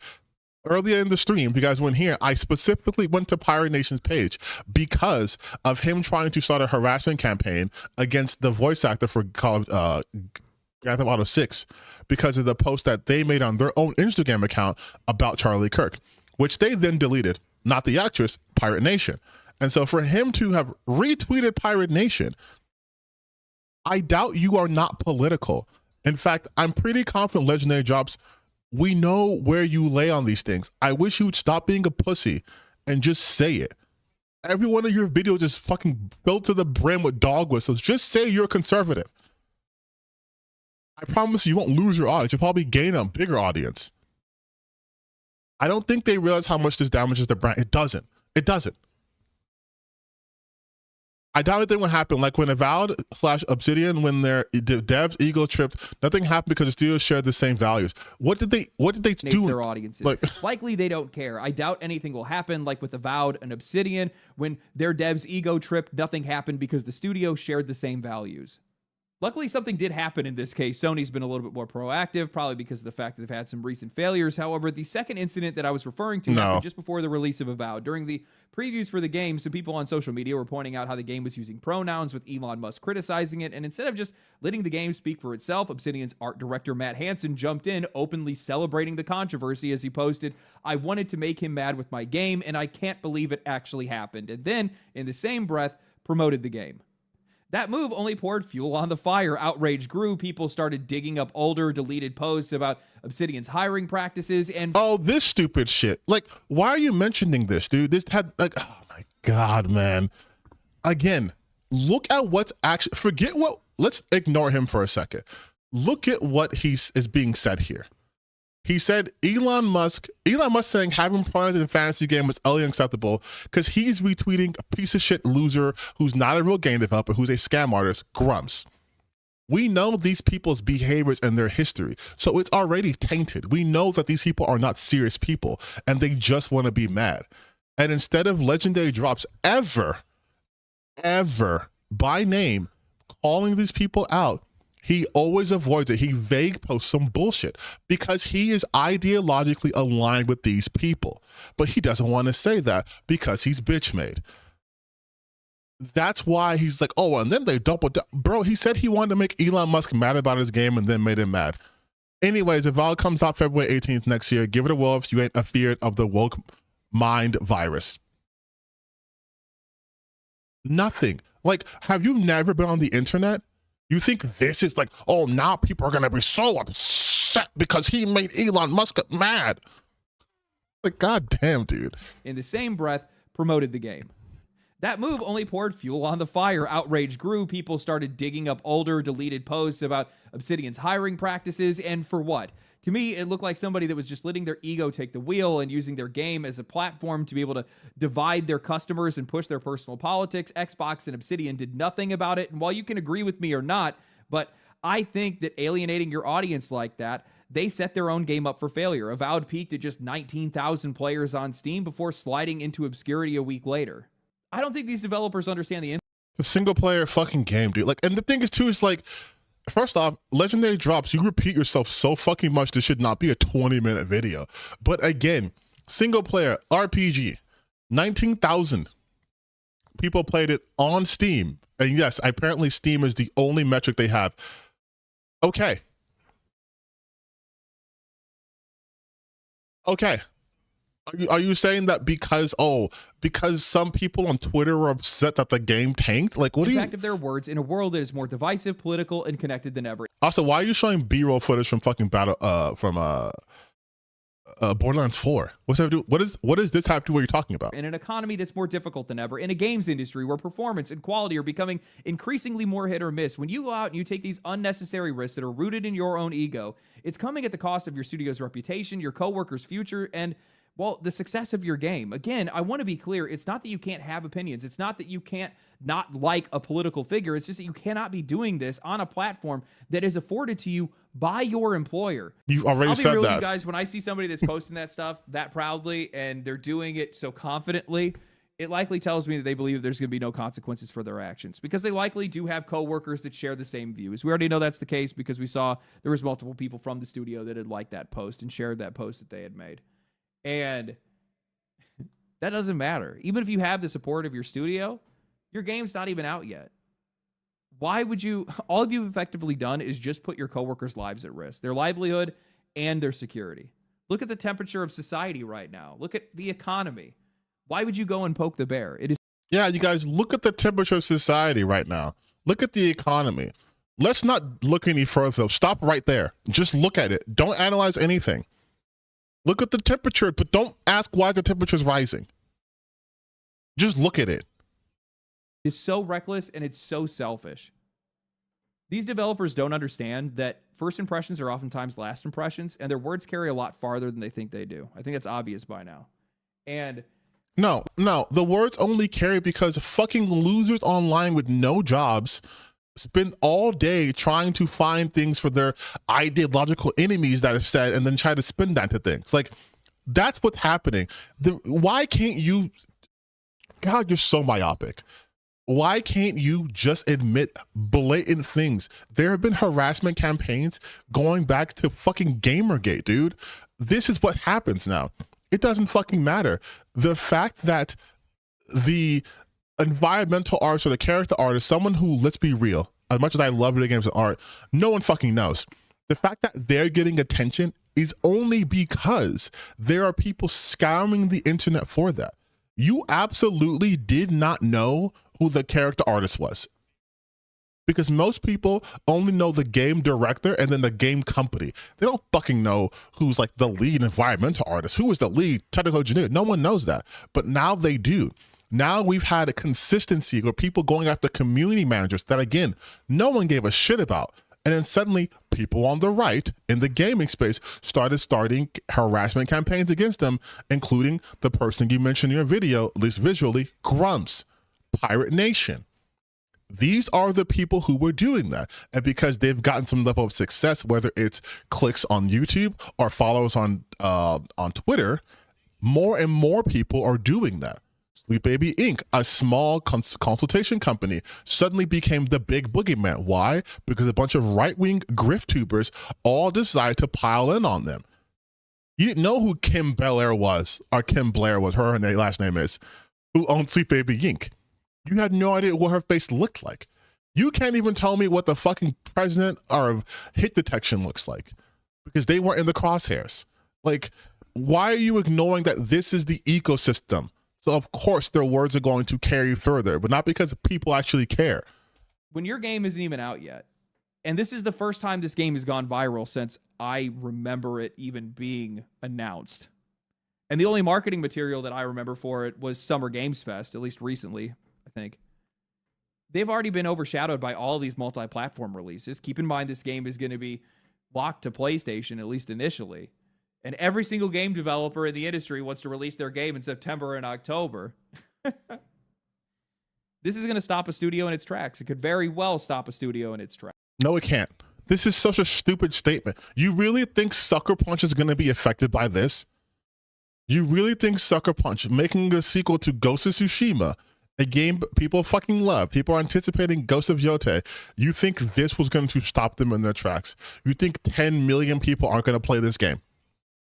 Like, be so fucking for real. Tracks. Who's to say this doesn't affect sales? Who's to say this doesn't result in layoffs? Hope it was worth it. Now I'll caveat and say I hope it was worth it. Shut the fuck up, dude. Like 250 developers, likely more developers because they're getting close or they're just about to release Ghost of Yotei. And the opinion of one developer does not define the entire studio, and nor does it define whatever the final product is actually going to look like once it's actually released into the wild. But I don't really think that matters that much, because when that game comes out, because of how recent it is, people are going to remember the developer that was doubling down. People are going to look at Jin Sakai and see how it switched to a female lead and be like, ooh. Even though, yes, I know his story is over. Believe me, I'm actually with people on that one. I totally understand that. They're also going to look and see that the voice actress for the main character is also very outspoken online. And they're going to start connecting the dots. They're going to start seeing all the red flags, and they're going to say, yeah, you know what? Nope, not buying it. No, they're not. Oh, you a moron? Like, legitimately. Are you legitimately a moron? You think people are going to be like, Jin Sakai's not here and the voice... No one's going to look up the voice actress for this. Oh my God, dude. Like, this is what I was talking about earlier when I say these people are so chronically online. They have no perspective outside of this. People aren't going to do that because people don't care enough to do that. People are not going to be like, remember that one Blue Sky account that said that they hope Mario is the name of the shooter or some shit, so like as a joke? No, oh, and also Erika Ishii, who has her own dedicated fan base. Like, these people are so myopic. They think that people are going to get on the internet, fucking do a Pepe Silva conspiracy thing. Wait, this is happening here, and this is going here, and this. Oh, never mind. I don't want to do it anymore. That's not going to happen. People are going to play this game. It's going to sell one. You guys are going to shut the fuck up forever. That's what's going to happen. Honestly, I can't blame them. Not at all. You guys just hallucinate situations. You cannot afford to draw political battle lines on consumer products. They shouldn't even be there in the first place. And devs are probably looking at this entire situation. There's probably even people that are watching this video right now that are like, well, this is just venting. It's just edgy posting online. This is all cancel culture, people getting all mad about it. But I think that customers have noticed, especially with just the shift that we've seen in media over the past couple of years. Are you going to tell them what the shift was? Is she going to say what the shift was, or is she going to vague post? That this looks like misplaced priorities more than anything else. Vague posting, okay. It shows that we're not the priority in the conversation because they don't care what we think of what they have to say. And in a lot of cases, for a lot of people, they think that those opinions are ultimately going to bleed into the game itself. And for the people that believe that, they're not wrong. You know, yes, recently I made a video on Bungie, and yes, in it I talked about how their original philosophy was simple, that they were their customers. They built games that they themselves wanted to play, and that perspective kept them grounded. But as the years went on, that started to shift, and it shifted towards money, towards greed, and in losing that perspective, they also then lost sight of what their players actually wanted and needed. And I think that that same problem is basically spread across the entire industry. In fact, I would actually argue that it's just entertainment as a whole now. They just don't see themselves and their customers anymore. Developers today, well, they think of their audience not as people like them, but instead as this like parasocial caricature of a customer, not someone who shares their same taste, but as somebody that wants to be taught by them, this imagined audience that wants to have their minds changed. Or gang, I'm gonna keep it a buck with you. I don't know if I can finish this. This is the same fucking talking point he made the last video I did, which was with Crimes New Roman. It's the same shit. It's what is it? First off, gamers are the most annoying, whiny, entitled fucking consumer base there is next to Star Wars fans. Secondly, what are you talking about? This whole video, you've been looking at game developers as if they're not human beings. They should not be political. They should not have opinions. They shouldn't respond to anything happening in the world. Just make game. Where do you think their inspiration for making games come from? Oh, well, Bungie said they were just looking at it from the customer. Play games they want to play. Hey, what do you think that means? What do you think that means? I want to make games that I would play. Hey, so doesn't that have to take my opinion into consideration? What would I, TTBN, what would I want to play? I want to play a game where it's a fantasy world and there's no racism and there's no sexism. And so I create fucking Dragon Age. And you're like, oh, wait a minute. Look at them pushing a message about racism and this and this and this. How come there's like, do you see what I'm talking about? This always goes back to this. Your grievances are made up. Now they're talking about they want money. They've always wanted money. Developers work for companies. The companies want money. They've always wanted money. There's not a game company in the world that was like, we don't do this to make money. Like, what the fuck are you talking about? Worse, the idealized version of who they wish their audience would be. But the truth is, what are you customers talking in the real about? world are messy. We are a chaotic mix of beliefs, lifestyles, backgrounds, values, and principles. We do not think as a monolith, and we never will. And the irony is, none of that actually matters as long as you're just doing your job. As long as your job is just to make games. And if your objective is to create something fun, compelling, or interesting, well, you don't really need to worry about who your customer is. You don't have to worry about trying to reshape their worldview. All you need to do is just make a game worth playing. And what is that? Okay, no, you guys, I'm sorry. This is so stupid. These are empty words. He's just saying shit. None of these words have any sort of meaning. What are you talking about? Explain to me, what does this mean? Is to create something fun, compelling, or interesting. Create something fun, compelling, or interesting. So Metal Gear Solid, political game. Does that not get made now? Because it's not what it's like, you know what I mean? Like, create something fun and compelling. Those are subjective. Because like you said earlier, people are not a monolith. So then they can make whatever they want. As long as it's fun, it's fine. But your fun and my fun are different things. Maybe I want a game that's heavily politicized. Maybe you don't. Don't play that game. I play that game. Like, it's like, as long as you're doing your job, if my job is to make a game that's political, then you're not going to like it. And if you don't like it, then it's some reason bad. Well, you don't really need to worry about who your customer is. You don't have to worry about trying to reshape their worldview. And I'm sorry, what games are like, I'm going to reshape your worldview? If we're playing like Disco Elysium and you're playing that game and you start to have your opinions changed, why is that bad? It's not the game is saying you got to change your opinions, but maybe the game is exposing you to a different philosophy that you originally never considered. And you're like, huh, wow, they're making some good points. What? No, this thing can exist. It's trying to change your worldview. You should never evolve your positions. All you need to do is just make a game worth playing. And the moment that you lose sight of that perspective, the moment that you start thinking of your players as something to correct or fix, is the moment that you've already broken that relationship. I think the industry underestimates how influential social media has become in shaping the way that these games are received. Developers might not see it that way because they're living in these insulated worlds where most of their peers are sharing their same values, but I just think it's super funny how not self-aware that statement was. Just saying. Customers don't live in that same bubble. They see somebody on social media with the studio's name in their bio mocking, promoting, or celebrating something horrific, and they connect the dots immediately. They don't think to themselves, oh, this is that person's opinion. They think of that as the studio's opinion, as the game's opinion, and I don't think that they understand that yet. And people do understand that. You're thinking people are so fucking stupid. It'd be different if this was like like you're showing a lot of Borderlands footage. If Randy Pitchford, who again has said some shit to gamers, like, hey, in the tweet not too long ago, he talked about how like to try to equate masculinity to people's like shaders in their PC builds, but like he was going after gamers for being like, maybe you should turn on the settings. Ooh, turn on the settings for your game. Hey Randy, your game doesn't run very well. Maybe you should turn on your settings.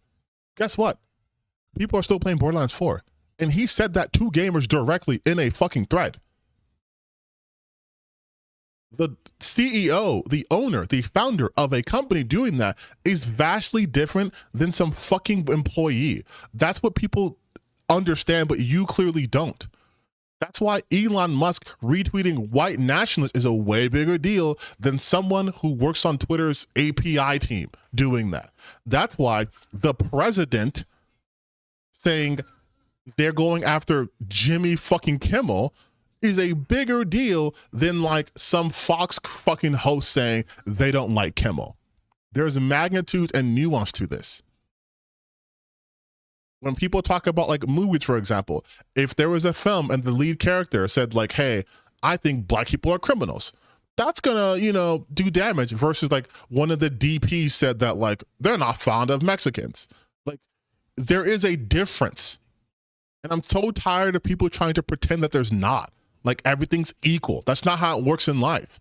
Honestly, I don't think that the players are wrong to think that. Games are collaborative works. Studios often hire people who are culturally aligned with the studio, and if one developer is loud enough and confident enough to openly risk the studio's reputation online, it's a safe assumption to say that leadership either tolerates it or quietly agrees. Those values and those beliefs are ultimately going to make their way into the games. And by the way, this isn't a conversation about social politics. Wait, no, he never explains how that works. That's not true. That's absolutely not true. Going back to earlier, Erika Ishii is a out and about LGBTQ member, and she's an ally. I mean, she's part of the group, but she's very pro queer. You think Atsu's gonna be in the gang and being like, I'm gonna kill these men not because they murder my family, but because they're misogynist? Like, what do you like? It's not gonna bleed into the fucking politics. This is just about how games are made, and I think players are starting to pick up on that. When priorities are misaligned, when developers are valuing their own personal opinions over a player's experience, the result is just this lower quality and preachy game. What evidence of that do you have? You're just saying shit. You have no evidence to back up anything. You had fucking tweets, and we're 14 minutes into this video, and you provided no evidence to any of your fucking claims. That people do not want to play. Video games aren't just collaborative works, they're creative works, shaped heavily by the beliefs and values of the people that are making them. We've heard studios talk endlessly about wanting to broaden their audience, but the more extreme and uniform some of these studios' internal cultures are becoming, it's the more likely that their games are going to narrow their audience instead of expanding it. We saw that with Dragon Age the Veilguard. Its themes, narrative, and gameplay failed to resonate, and because of that, players didn't just ignore the game. A lot of players actively went after it online because they felt betrayed. And No, they went after the game because a bunch of anti-woke losers saying you can have trans scars on your chest. Like, what is this? Ignore the game. A lot of players in gameplay audience instead of expanding it. We saw that with Dragon Age the Veilguard. Its themes, narrative, and gameplay failed to resonate, and because its themes, narrative, and gameplay failed to resonate. And what's your thought process? Because they said, let's make it woke instead of trying to make it good. There's a whole, you can look at the behind the scenes of Dragon Age and why it ended up the way it ended up. And it's not because EA was like, let's gay this shit up even further. Because of that, players didn't just ignore the game. A lot of players actively went after it online because they felt betrayed. And once that shift happens, once players stop seeing the identity of a game as notice how he provides, again, no evidence for any of the claims he just made. Something that they're sharing between the developers and themselves, and instead start seeing it as a mouthpiece for a studio's values that don't include them, the relationship is over. That's why this backlash has been getting so visceral lately. It's not just disappointment with the product, it's a sense that they're being pushed out of something that they once cared about. Audiences that felt like they were collaborators in this creative journey with these developers suddenly feel like they're just the target of a message that they never asked for. I think one of the most dangerous forces in the industry right now is an audience that is turning against the game. People are just assuming it's bad PR or negative reviews, but it's far more corrosive than that. When players feel excluded, dismissed, or betrayed, they're not just walking away. These guys are pushing back. They're amplifying every single controversy, highlighting every flaw, and making sure that the wider audience never forgets the worst things that are associated with your studio. And okay, so those are true, and that's bad. Like, let's let him say it again. They're not just walking away. These guys are pushing back. They're amplifying every single controversy, highlighting. They're amplifying every single controversy because they feel like the games no longer want them. But he will never talk about why they feel that way. So I will do his job for him.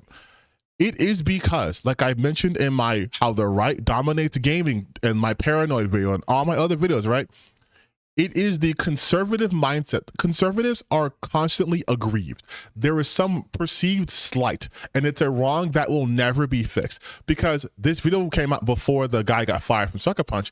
But even though he was fired, they're still saying, nah, we don't want Sucker Punch anymore because now we want you to get rid of or do something about Erika Ishii. Like, they're never going to be satisfied because their whole philosophy is constantly being aggrieved. So them feeling like video games as a whole is no longer for them is because they're upset that white straight guys are no longer the sole fucking focus. That is it. That's why everything now is woke and gay and bad, because it's not white straight dude bros anymore in every single game. They're only 95% now. They used to be 99%. So this is obviously reverse racism happening because of DEI or whatever. But that's the impetus for all of this. That's why you look at every game that's coming out that's not featuring a white guy in the lead, you see the same bullshit. You saw it with Assassin's Creed Shadows. You are seeing it with Reloaded. You're seeing it with fucking, oh my God, Ghost of Yotei. Hell, you've even seen it with Borderlands. You are seeing it all the time because it's the same grievance. But again, he will not ever mention that. Like, at all. He won't mention that. He vague post because he deep down knows that's what's happening, but that would alienate his audience. And he's very clearly said that he will do nothing to alienate his audience ever. Fighting every flaw and making sure that the wider audience never forgets the worst things that are associated with your never forgets the worst things. Remember my video when I talked about how Asmongold and those guys wanted to forever boycott something and they want the people who worked on it to never work again, and how he was like, if they lose their job, pass it on the back and then wait until they find another job and then get them fired again. This is this thing he's talking about, but vaguely posting about it. Studio, and once that perception takes hold, it doesn't matter how much money you dump into your marketing, that game is radioactive. We've seen this play out clearly with Concord and Avowed in both cases. Hey, good old Concord. Earlier in the stream, if you weren't here, I talked about specifically how that's not true. That's not true at all. Concord had no fucking heat around it because no one cared about Concord. If you go on YouTube right now and you just type in Concord, you're going to see people talking about how the game was a failure. And that's it. There's nothing leading up to Concord. People were like, the Concord team was fucked up. They called us this. They said there was nothing there. Concord failed and then people paid attention to it. That's it. There's nothing to Concord. He's just mentioning it because it's a dog whistle. His players didn't just shrug their shoulders and move on. They actively rooted for failure. For Concord, the perception was that it wasn't just simply looking generic. It was that Sony was wasting their time and resources trying to chase something that nobody wanted. That's so stupid, though. Like, that's his reasoning. They push because they think Sony was wasting their time. You don't get to decide that. Like, do you understand how insane all of this is? Do you understand how insane this all is? To be like, well, Concord, he just set this up by saying that developers are basically attacking their audience and not respecting their audience, not understanding their audiences. And that's why people thought they're being pushed away and they're going to push back against it. But what's the pushback against Concord? We just felt like Sony could have reallocated its sources to something else. Like, what the fuck are you talking about? By the time that game actually launched, it already had an audience that was determined to tear it down. That's not true. That's also not true. That's a lie. With Avowed, it wasn't just the visuals or mechanics that tanked its interest. It was the arrogance of its developers and the massive identity shift of that game from what it was promised and what was actually delivered. I can attest to maybe the secondary part about like what it looked like originally, but it had nothing to do with the developer's ego. And like, what are you talking about, man? Like, hold on. I'm sorry. Look at Avowed. 80% on Metacritic, 7 out of 10. Good reviews, it looks like mostly on Steam.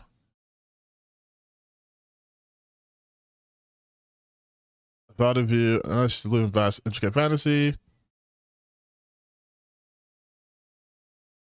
Do they have sales numbers? Microsoft is probably happy with the Avowed sales so far.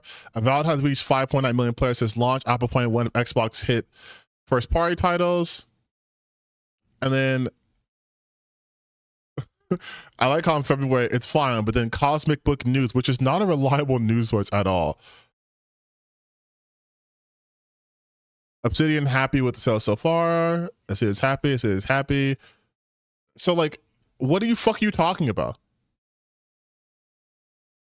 Like, what are you talking about? You keep mentioning Avowed, the thing but for I think what? developers don't seem to understand is that the strongest backlash is coming from betrayal and alienation. It comes from the players that once cared, the people who believed in a franchise or in a trusted studio. No, it's not, dude, because the people who actually care about the franchise will offer actual critique, but won't be like, this franchise fucking awful and terrible. I've seen people who were critiquing Dragon Age, who were big Dragon Age fans, but they're not saying the series is fucking dead and done. They're actually mad that EA has decided to kill the series, especially because when reporting came out how they were never fans of Dragon Age within internally in EA, and how they always treated it like the second fucking best compared to Mass Effect.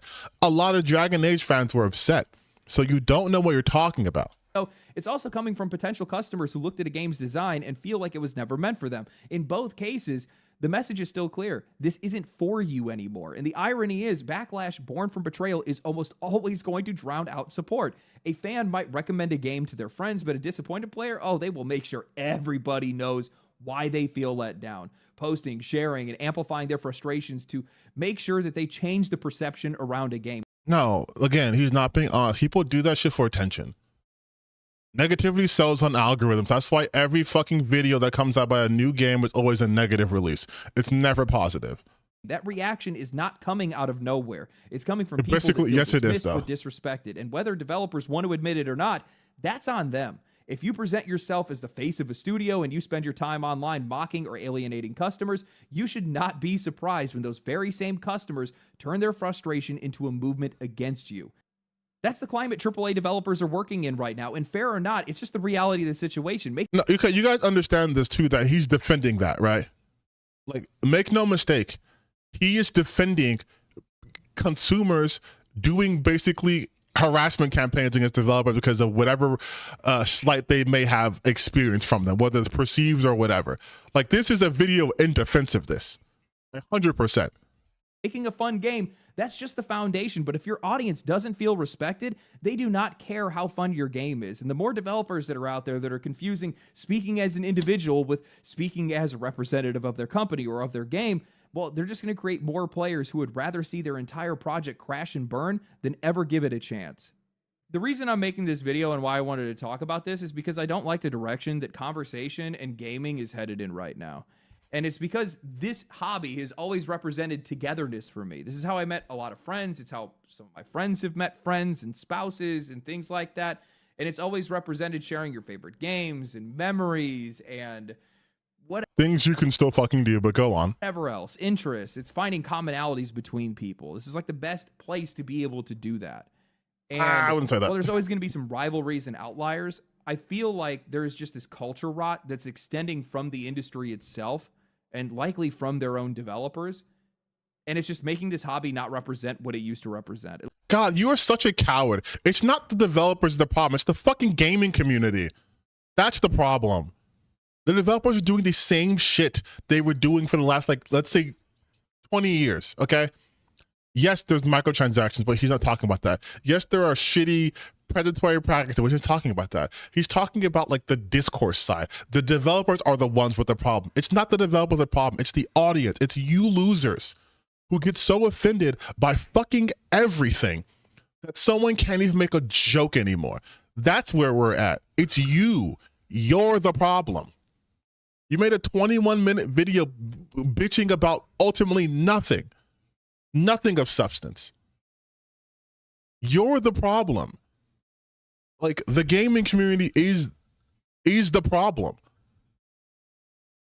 And we can't have honest conversations about that, because the minute you start digging into that, then it becomes, you're just a woke shell, or, you know, you're this, you're that. Of course you'd say that, but no one wants to actually talk about the fact that the gaming community's problem, real talk, is what I've said before, and I've made literal videos on this. It is allowing right-wing conservative talking points to dominate the discourse.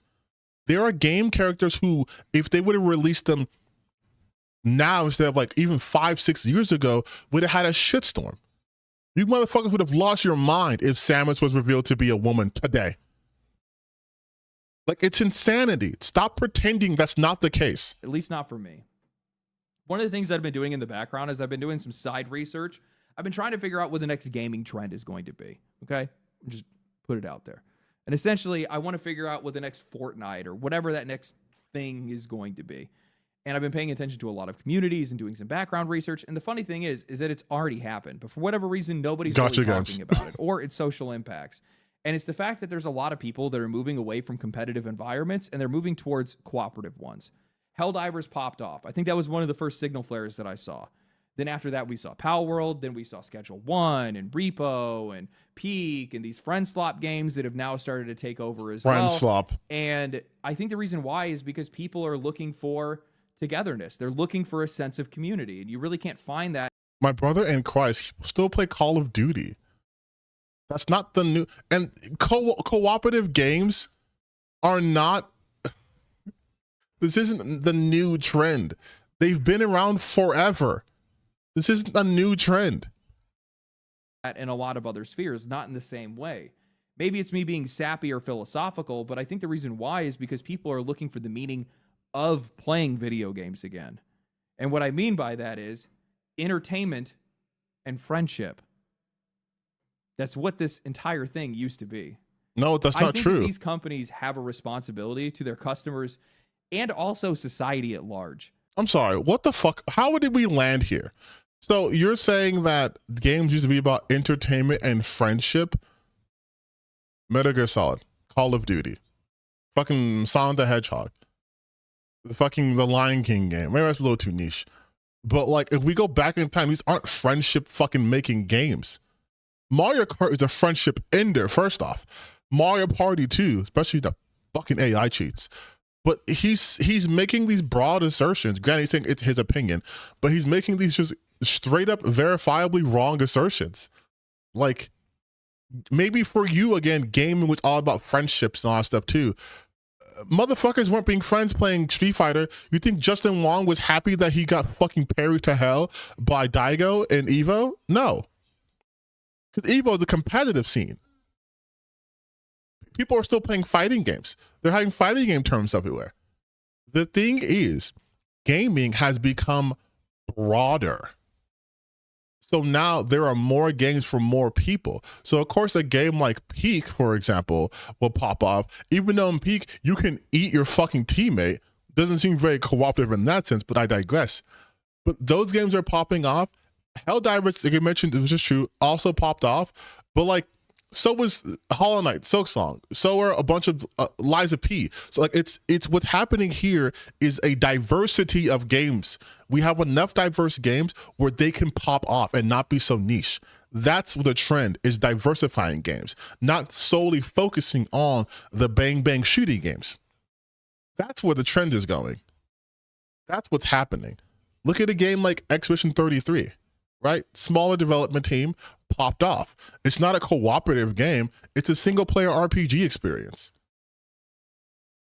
Blueprints earlier this year also popped off. It's a roguelike puzzle game. Like, these genres are getting bigger because they're diversifying gaming as a whole. So people who may not be able to play Hollow Knight can play Blueprints. People who are maybe not into playing Call of Duty can play Helldivers. There's bigger alternatives. That's what's happening here. It's not this, whatever you're talking about. To root out whatever this culture rot is and where it's extending from. Maybe it's leadership, whatever it might be. They just need to figure it out. And they need to be more proactive about it rather than reactive. I think that I'm happy that Sony took a step forward by getting rid of the person, but that was a reactive step because they likely have hundreds of millions of dollars sunk into Ghost what the of fuck Yotei. are you what the fuck They are have you a bunch gonna of do? other games that have already failed. They definitely don't want another one, I'll tell you. What the fuck are you talking about? What other Sony game besides Concord is like super failing? You won't mention that, whatever.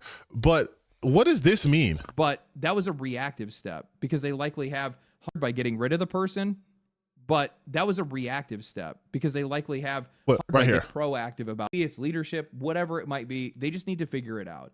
And they need to be more proactive about it rather than reactive. I think. What do you mean by proactive? Like Minority Report type shit? Like, what do you mean by that? I'm happy that Sony took a step forward by getting rid of the person, but that was a reactive step because they likely have hundreds of millions of dollars sunk into Ghost of Yotei. They have a bunch of other games that have already They actually don't. The budget is pretty small. I think it was like sub 90 million. Failed. They actually, hold on, let me check. That news just came out today, so I can't fault him for not knowing. But I just want to make sure they were talking about that. The budget is still pretty.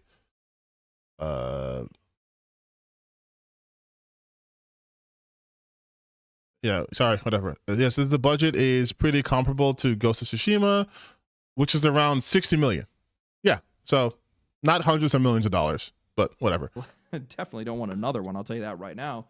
And this is their reaction to it.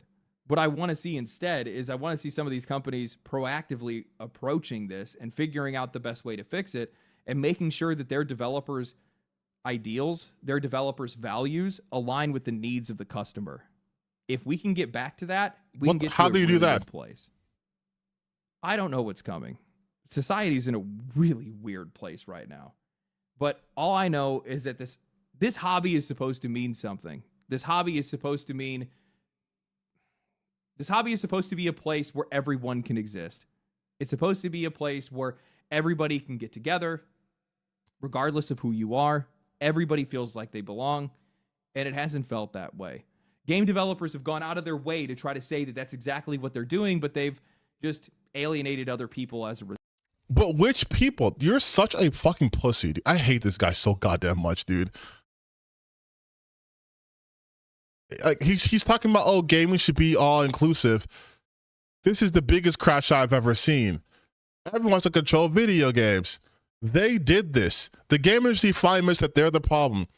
The complete and utter collapse of Bungie. They think fair is a good thing. Like, you're not fucking being inclusive at all.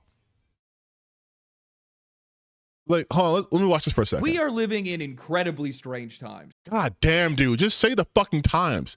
Nintendo patents. Nintendo patents. Okay. Like, oh my God. It's so annoying, dude. It's so fucking annoying because there's such an obvious issue happening here. And they're just going out of their way to avoid it. It's actually the issues. I can talk about the issues so long as I frame it as it's the gaming industry's fault, not our fault. Then I can talk about the fact that, yeah, they're super divisive and they say they want to be more inclusive, but they're just not being inclusive. Hey, your buddy Asmongold made a whole fucking video going after Take Us North, calling it an illegal alien simulator. Who do you think is being exclusive there? The people who made the game or the motherfuckers who were calling it an illegal alien simulator? Like, what the fuck, dude? It's like, stop being a pussy, man.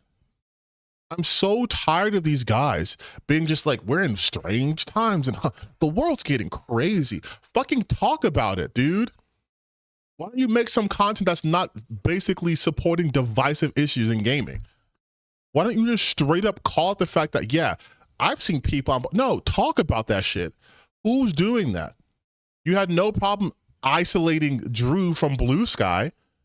Why can't you talk about the rhetoric that your buddy Asmongold's put out? Why can't you talk about the rhetoric of like the grifters that you have to have seen on YouTube, since you said that you've been seeing these discussions? Why aren't you talking about the fact that they're only putting out negative shit about games? He won't say that, but he'll say that, look at the press is so bad for this game. But I'm not going to look into who's actually putting the negativity out there. Like, God damn. Exactly. He expects every fucking game to be his preference. He wants to say, oh, no, but his whole video is full of contradictions, by the way. It starts off with saying, literally, I believe people should have their opinions. And then under a minute later, it says, actually, game developers shouldn't voice their opinions. Like, everything that he does, what he does is the most annoying shit, as he tries to be like, I'm the sane, rational voice in here. Let me put on my calm, rational thing. But he obviously has a strong hatred of like the video game industry. right? Like, he's not able to be reflexive. He's not able to actually look at things holistically and go, hey, you know what?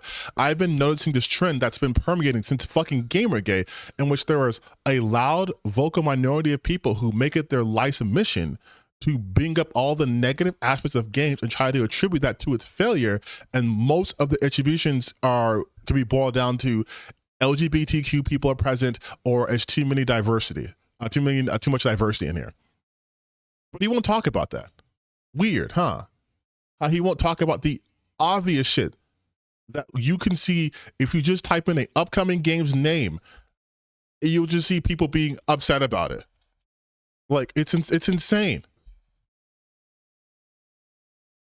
Like, I don't. You saw people being upset over goddamn not being able to see a 15-year-old girl's underwear in a video game. Will you talk about that? Nah. Look at this shit. Silent Hill F is feminist garbage made for the modern audience. The F stands for female. Like, you think he's going to talk about people like this putting out content like that makes shit more divisive and less inclusive in the gaming space? Of fucking course not. Like, it's so annoying, man. It's so fucking annoying. I'm just thankful that Silent Hill F isn't going to catch as much flack because people actually like the game. But he needs to, there he is again. But it's like, people need to talk about that shit too, because that's the big issue happening in gaming. Anytime you type a fucking game in here, people are like, oh, well, this is woke and garbage and this is bad and this is that. Like, this is the shit we're talking about. Like, he doesn't want to talk about this. He wants to just vague post about it. Bro, come on, you're a smart guy. Ghost of Yotei is obviously going to have a lot of commentary in it. I don't know. I don't judge before the game comes out. It's as simple as that. The first time I choose to do that, it's going to come to bite me in the fucking ass. We can always point back to Baldur's Gate 3 and say it had everything. It had the whole list of everything that people say is the worst shit in the fucking world for video games today. Yet the game still succeeded. Always comes down to the quality of the storytelling and the actual quality of the game and whether the game is good or not. So whether or not the game has the commentary or not doesn't really fucking matter. What really matters is whether or not it actually delivers. It's pretty easy to see when a game is going to have issues. I like almost all of your takes, but I think this one is wrong. I don't think that it is. People said the exact same thing about fucking Split Fiction. Oh my god, it's too well, bud. It's two girls. They're not overly sexualized enough. They're not attractive enough. I already know exactly what kind of game this is going to be. And then all those motherfuckers flipped the second the game came out, and it was good. Bro, come on, you're a... And yet we just saw you in a video talking about how, wait, where is it? I think I lost the video. God damn it. But anyways, we saw you in a video just now not even addressing that. Like, not even addressing that. That's what I'm saying. Like, he can say it on the stream because no one's going to clip that, watch that, but like, why is that not in your videos? Why are you never making videos talking about people need to stop doing this shit? It's never that. Like, it's never that. The guy conscious that's been saying, yes, I know. That's what I'm saying. But even his content, like most of his published content video is just shit like that. But he never just goes like, hey, you guys should stop doing this shit. Like, well, you know, he was saying something about Baldur's Gate 3. Yes, they did. And Split Fiction's like, yes. What do you think is the issue then, my guy? You keep saying that, oh, things are getting divisive, and then you're pointing it to the game industry. The same game industry that fucking made Split Fiction. In fact, the director for Hazelight Studios, what's his name? Joseph, fuck his name. Joseph Fares? Yes, Joseph Fares. He was basically like, you guys are fucking stupid. He said that to his audience. You just made a video that said that you shouldn't do that. And yet his shit sold well, right? Like, do you see what I'm talking about? How it's just massive contradictions what he says. He says that you shouldn't do that. Developers shouldn't do that. Here's the head of the fucking company telling you guys to eat his ass because his game's good. And you guys are stupid for calling it woke and whatever. He said that shit. Like, he literally talked about that.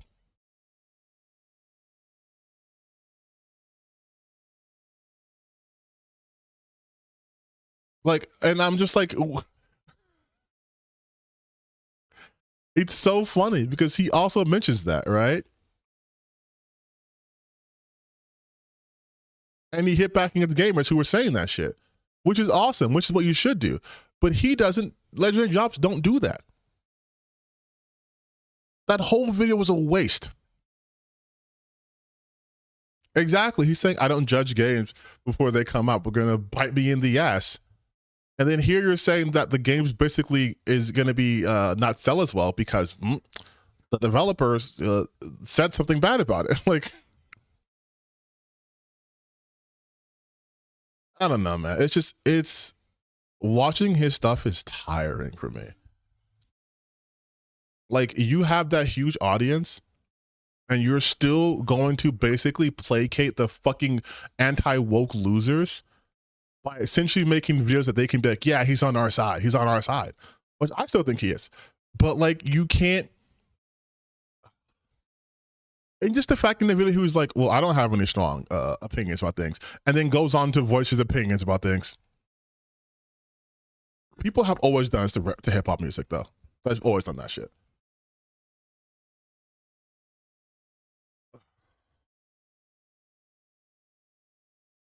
Like, yeah, and then he said in this video, people will make a movement to to make sure people won't play his games that they don't like. And I'm like, you want to talk about why that's weird and bad and stupid? Like, you want to actually dive into that instead of making a video talking about these people are trying to destroy their studios? You know who's trying to destroy studios? The fucking grifters you so obviously want to ignore talking about. Do anti-woke viewers even play these games? For the most part, no. For the most part, no. I distinctly remember, hell, even when it's a game they support, Grums is the one who started to say about the Blade petition. He didn't play it. At the time he made a petition, oh shit, he didn't play it. In fact, I still think he hasn't played the game. He hasn't played most games he talks about. The people online who were like, I'm not going to order, I'm going to count. You were never going to play this game. You were never going to play Ghost of Tsushima. I'm sorry, Ghost of Yotei. You were never going to play it. But again, negativity gets attention. So that's why people do that shit. Legendary Drops, his videos are all framed negatively too. Like whether the content is negative or not, it's immaterial because all of his shit is framed as negative stuff. Like literally all of his framed as negative shit. Once again, they want control. They're crashing out. They don't care. And then you have Silk Song's wake up call. They did this. It's over. $400 million gone. They think it's a good thing. Like they're like all of his shit is framed in a negative way. Activision is a cancer. This game tried to fool everyone. This is a threat. They'll think you'll pay. Only real fans can buy Borderlands 4. And guess what? His background footage was him most likely playing Borderlands 4. Like, it's insane, dude. They're cooked. They did, like, all of his shit is framed in a way to get attention. And it's framed negatively. Besides this right here with Silk Song, which is probably a video framed to make the attack the AAA industry, everything is framed negatively here. So, like, he is exactly the kind of person he was talking about, being divisive. IGN completely crashed out. Warner Bros. Self-destructing. Well, Monster Hunter WoW is this wake-up call. They can't compete. They are, like, it's, and you know who does this shit like this? Fucking Indiamon. Same type of shit. They do the same fucking shit, dude. And it's so goddamn annoying. Because they want to sit here and act like they're these voices of reasons. They want to sit here and act like they're above it all when they're all in the same shit. They're all in the same camp as grifters to me, man. Like, it's just all annoying shit, dude. It's so fucking annoying.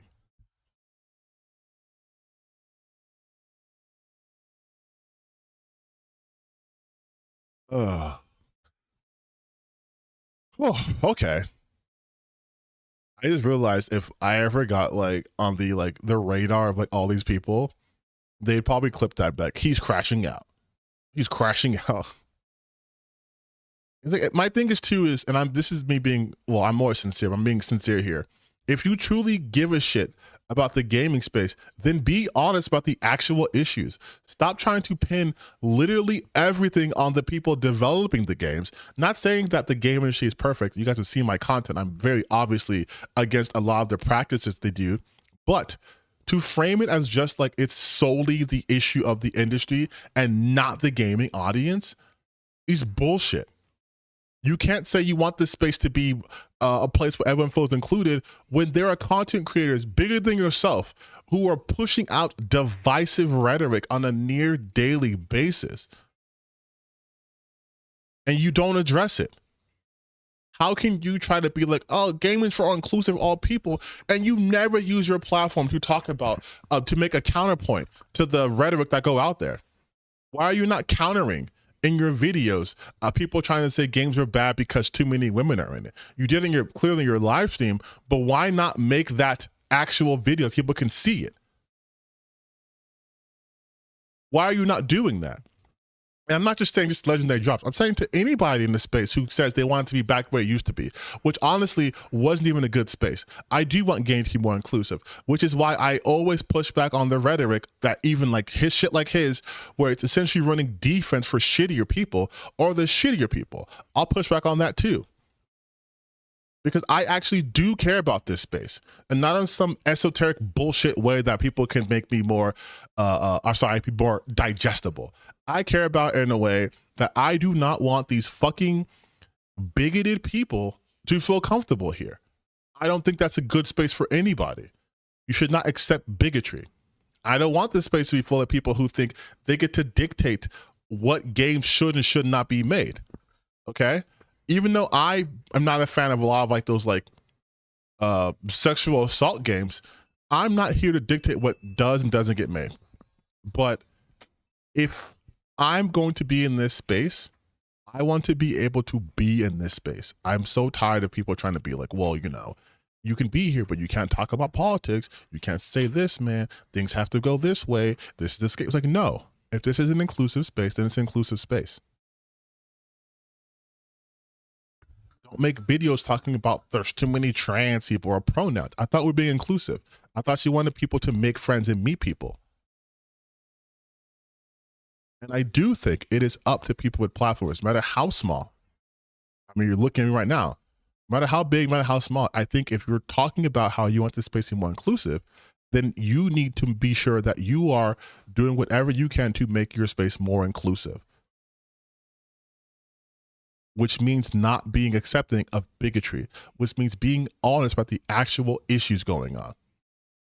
This whole stream, I showed you guys talking about the tariffs, right? With the Microsoft increasing the pricing because of tariffs.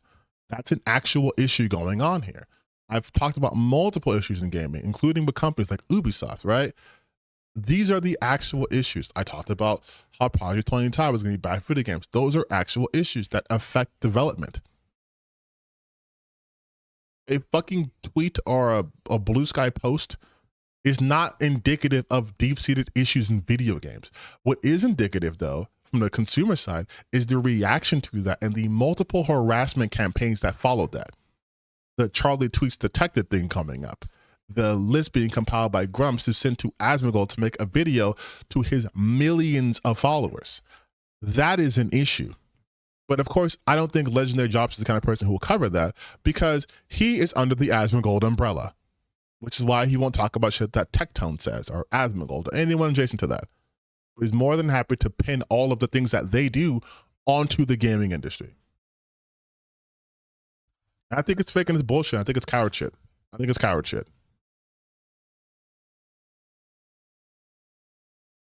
Like it's this. I just think it's cowardice, man. I really do. But I'm gonna go do some stuff right now, so I'm gonna end the stream. 4 hours is kind of usually my usual. And I was gonna play a game today, but you guys didn't want me to, so that's on you. But I'm gonna take off. I hope you guys have a fantastic rest of your night. If you have HBO Max, you can watch Superman. Or you guys can watch and share my videos. How about you guys do that? How about you guys share all my videos? Just post them everywhere. I don't care. Put them on Pinterest. Put them everywhere. I want to see my shit on the Fox News tomorrow, okay? Okay, not Fox News. Maybe CNN, which is like sort of like Fox News now.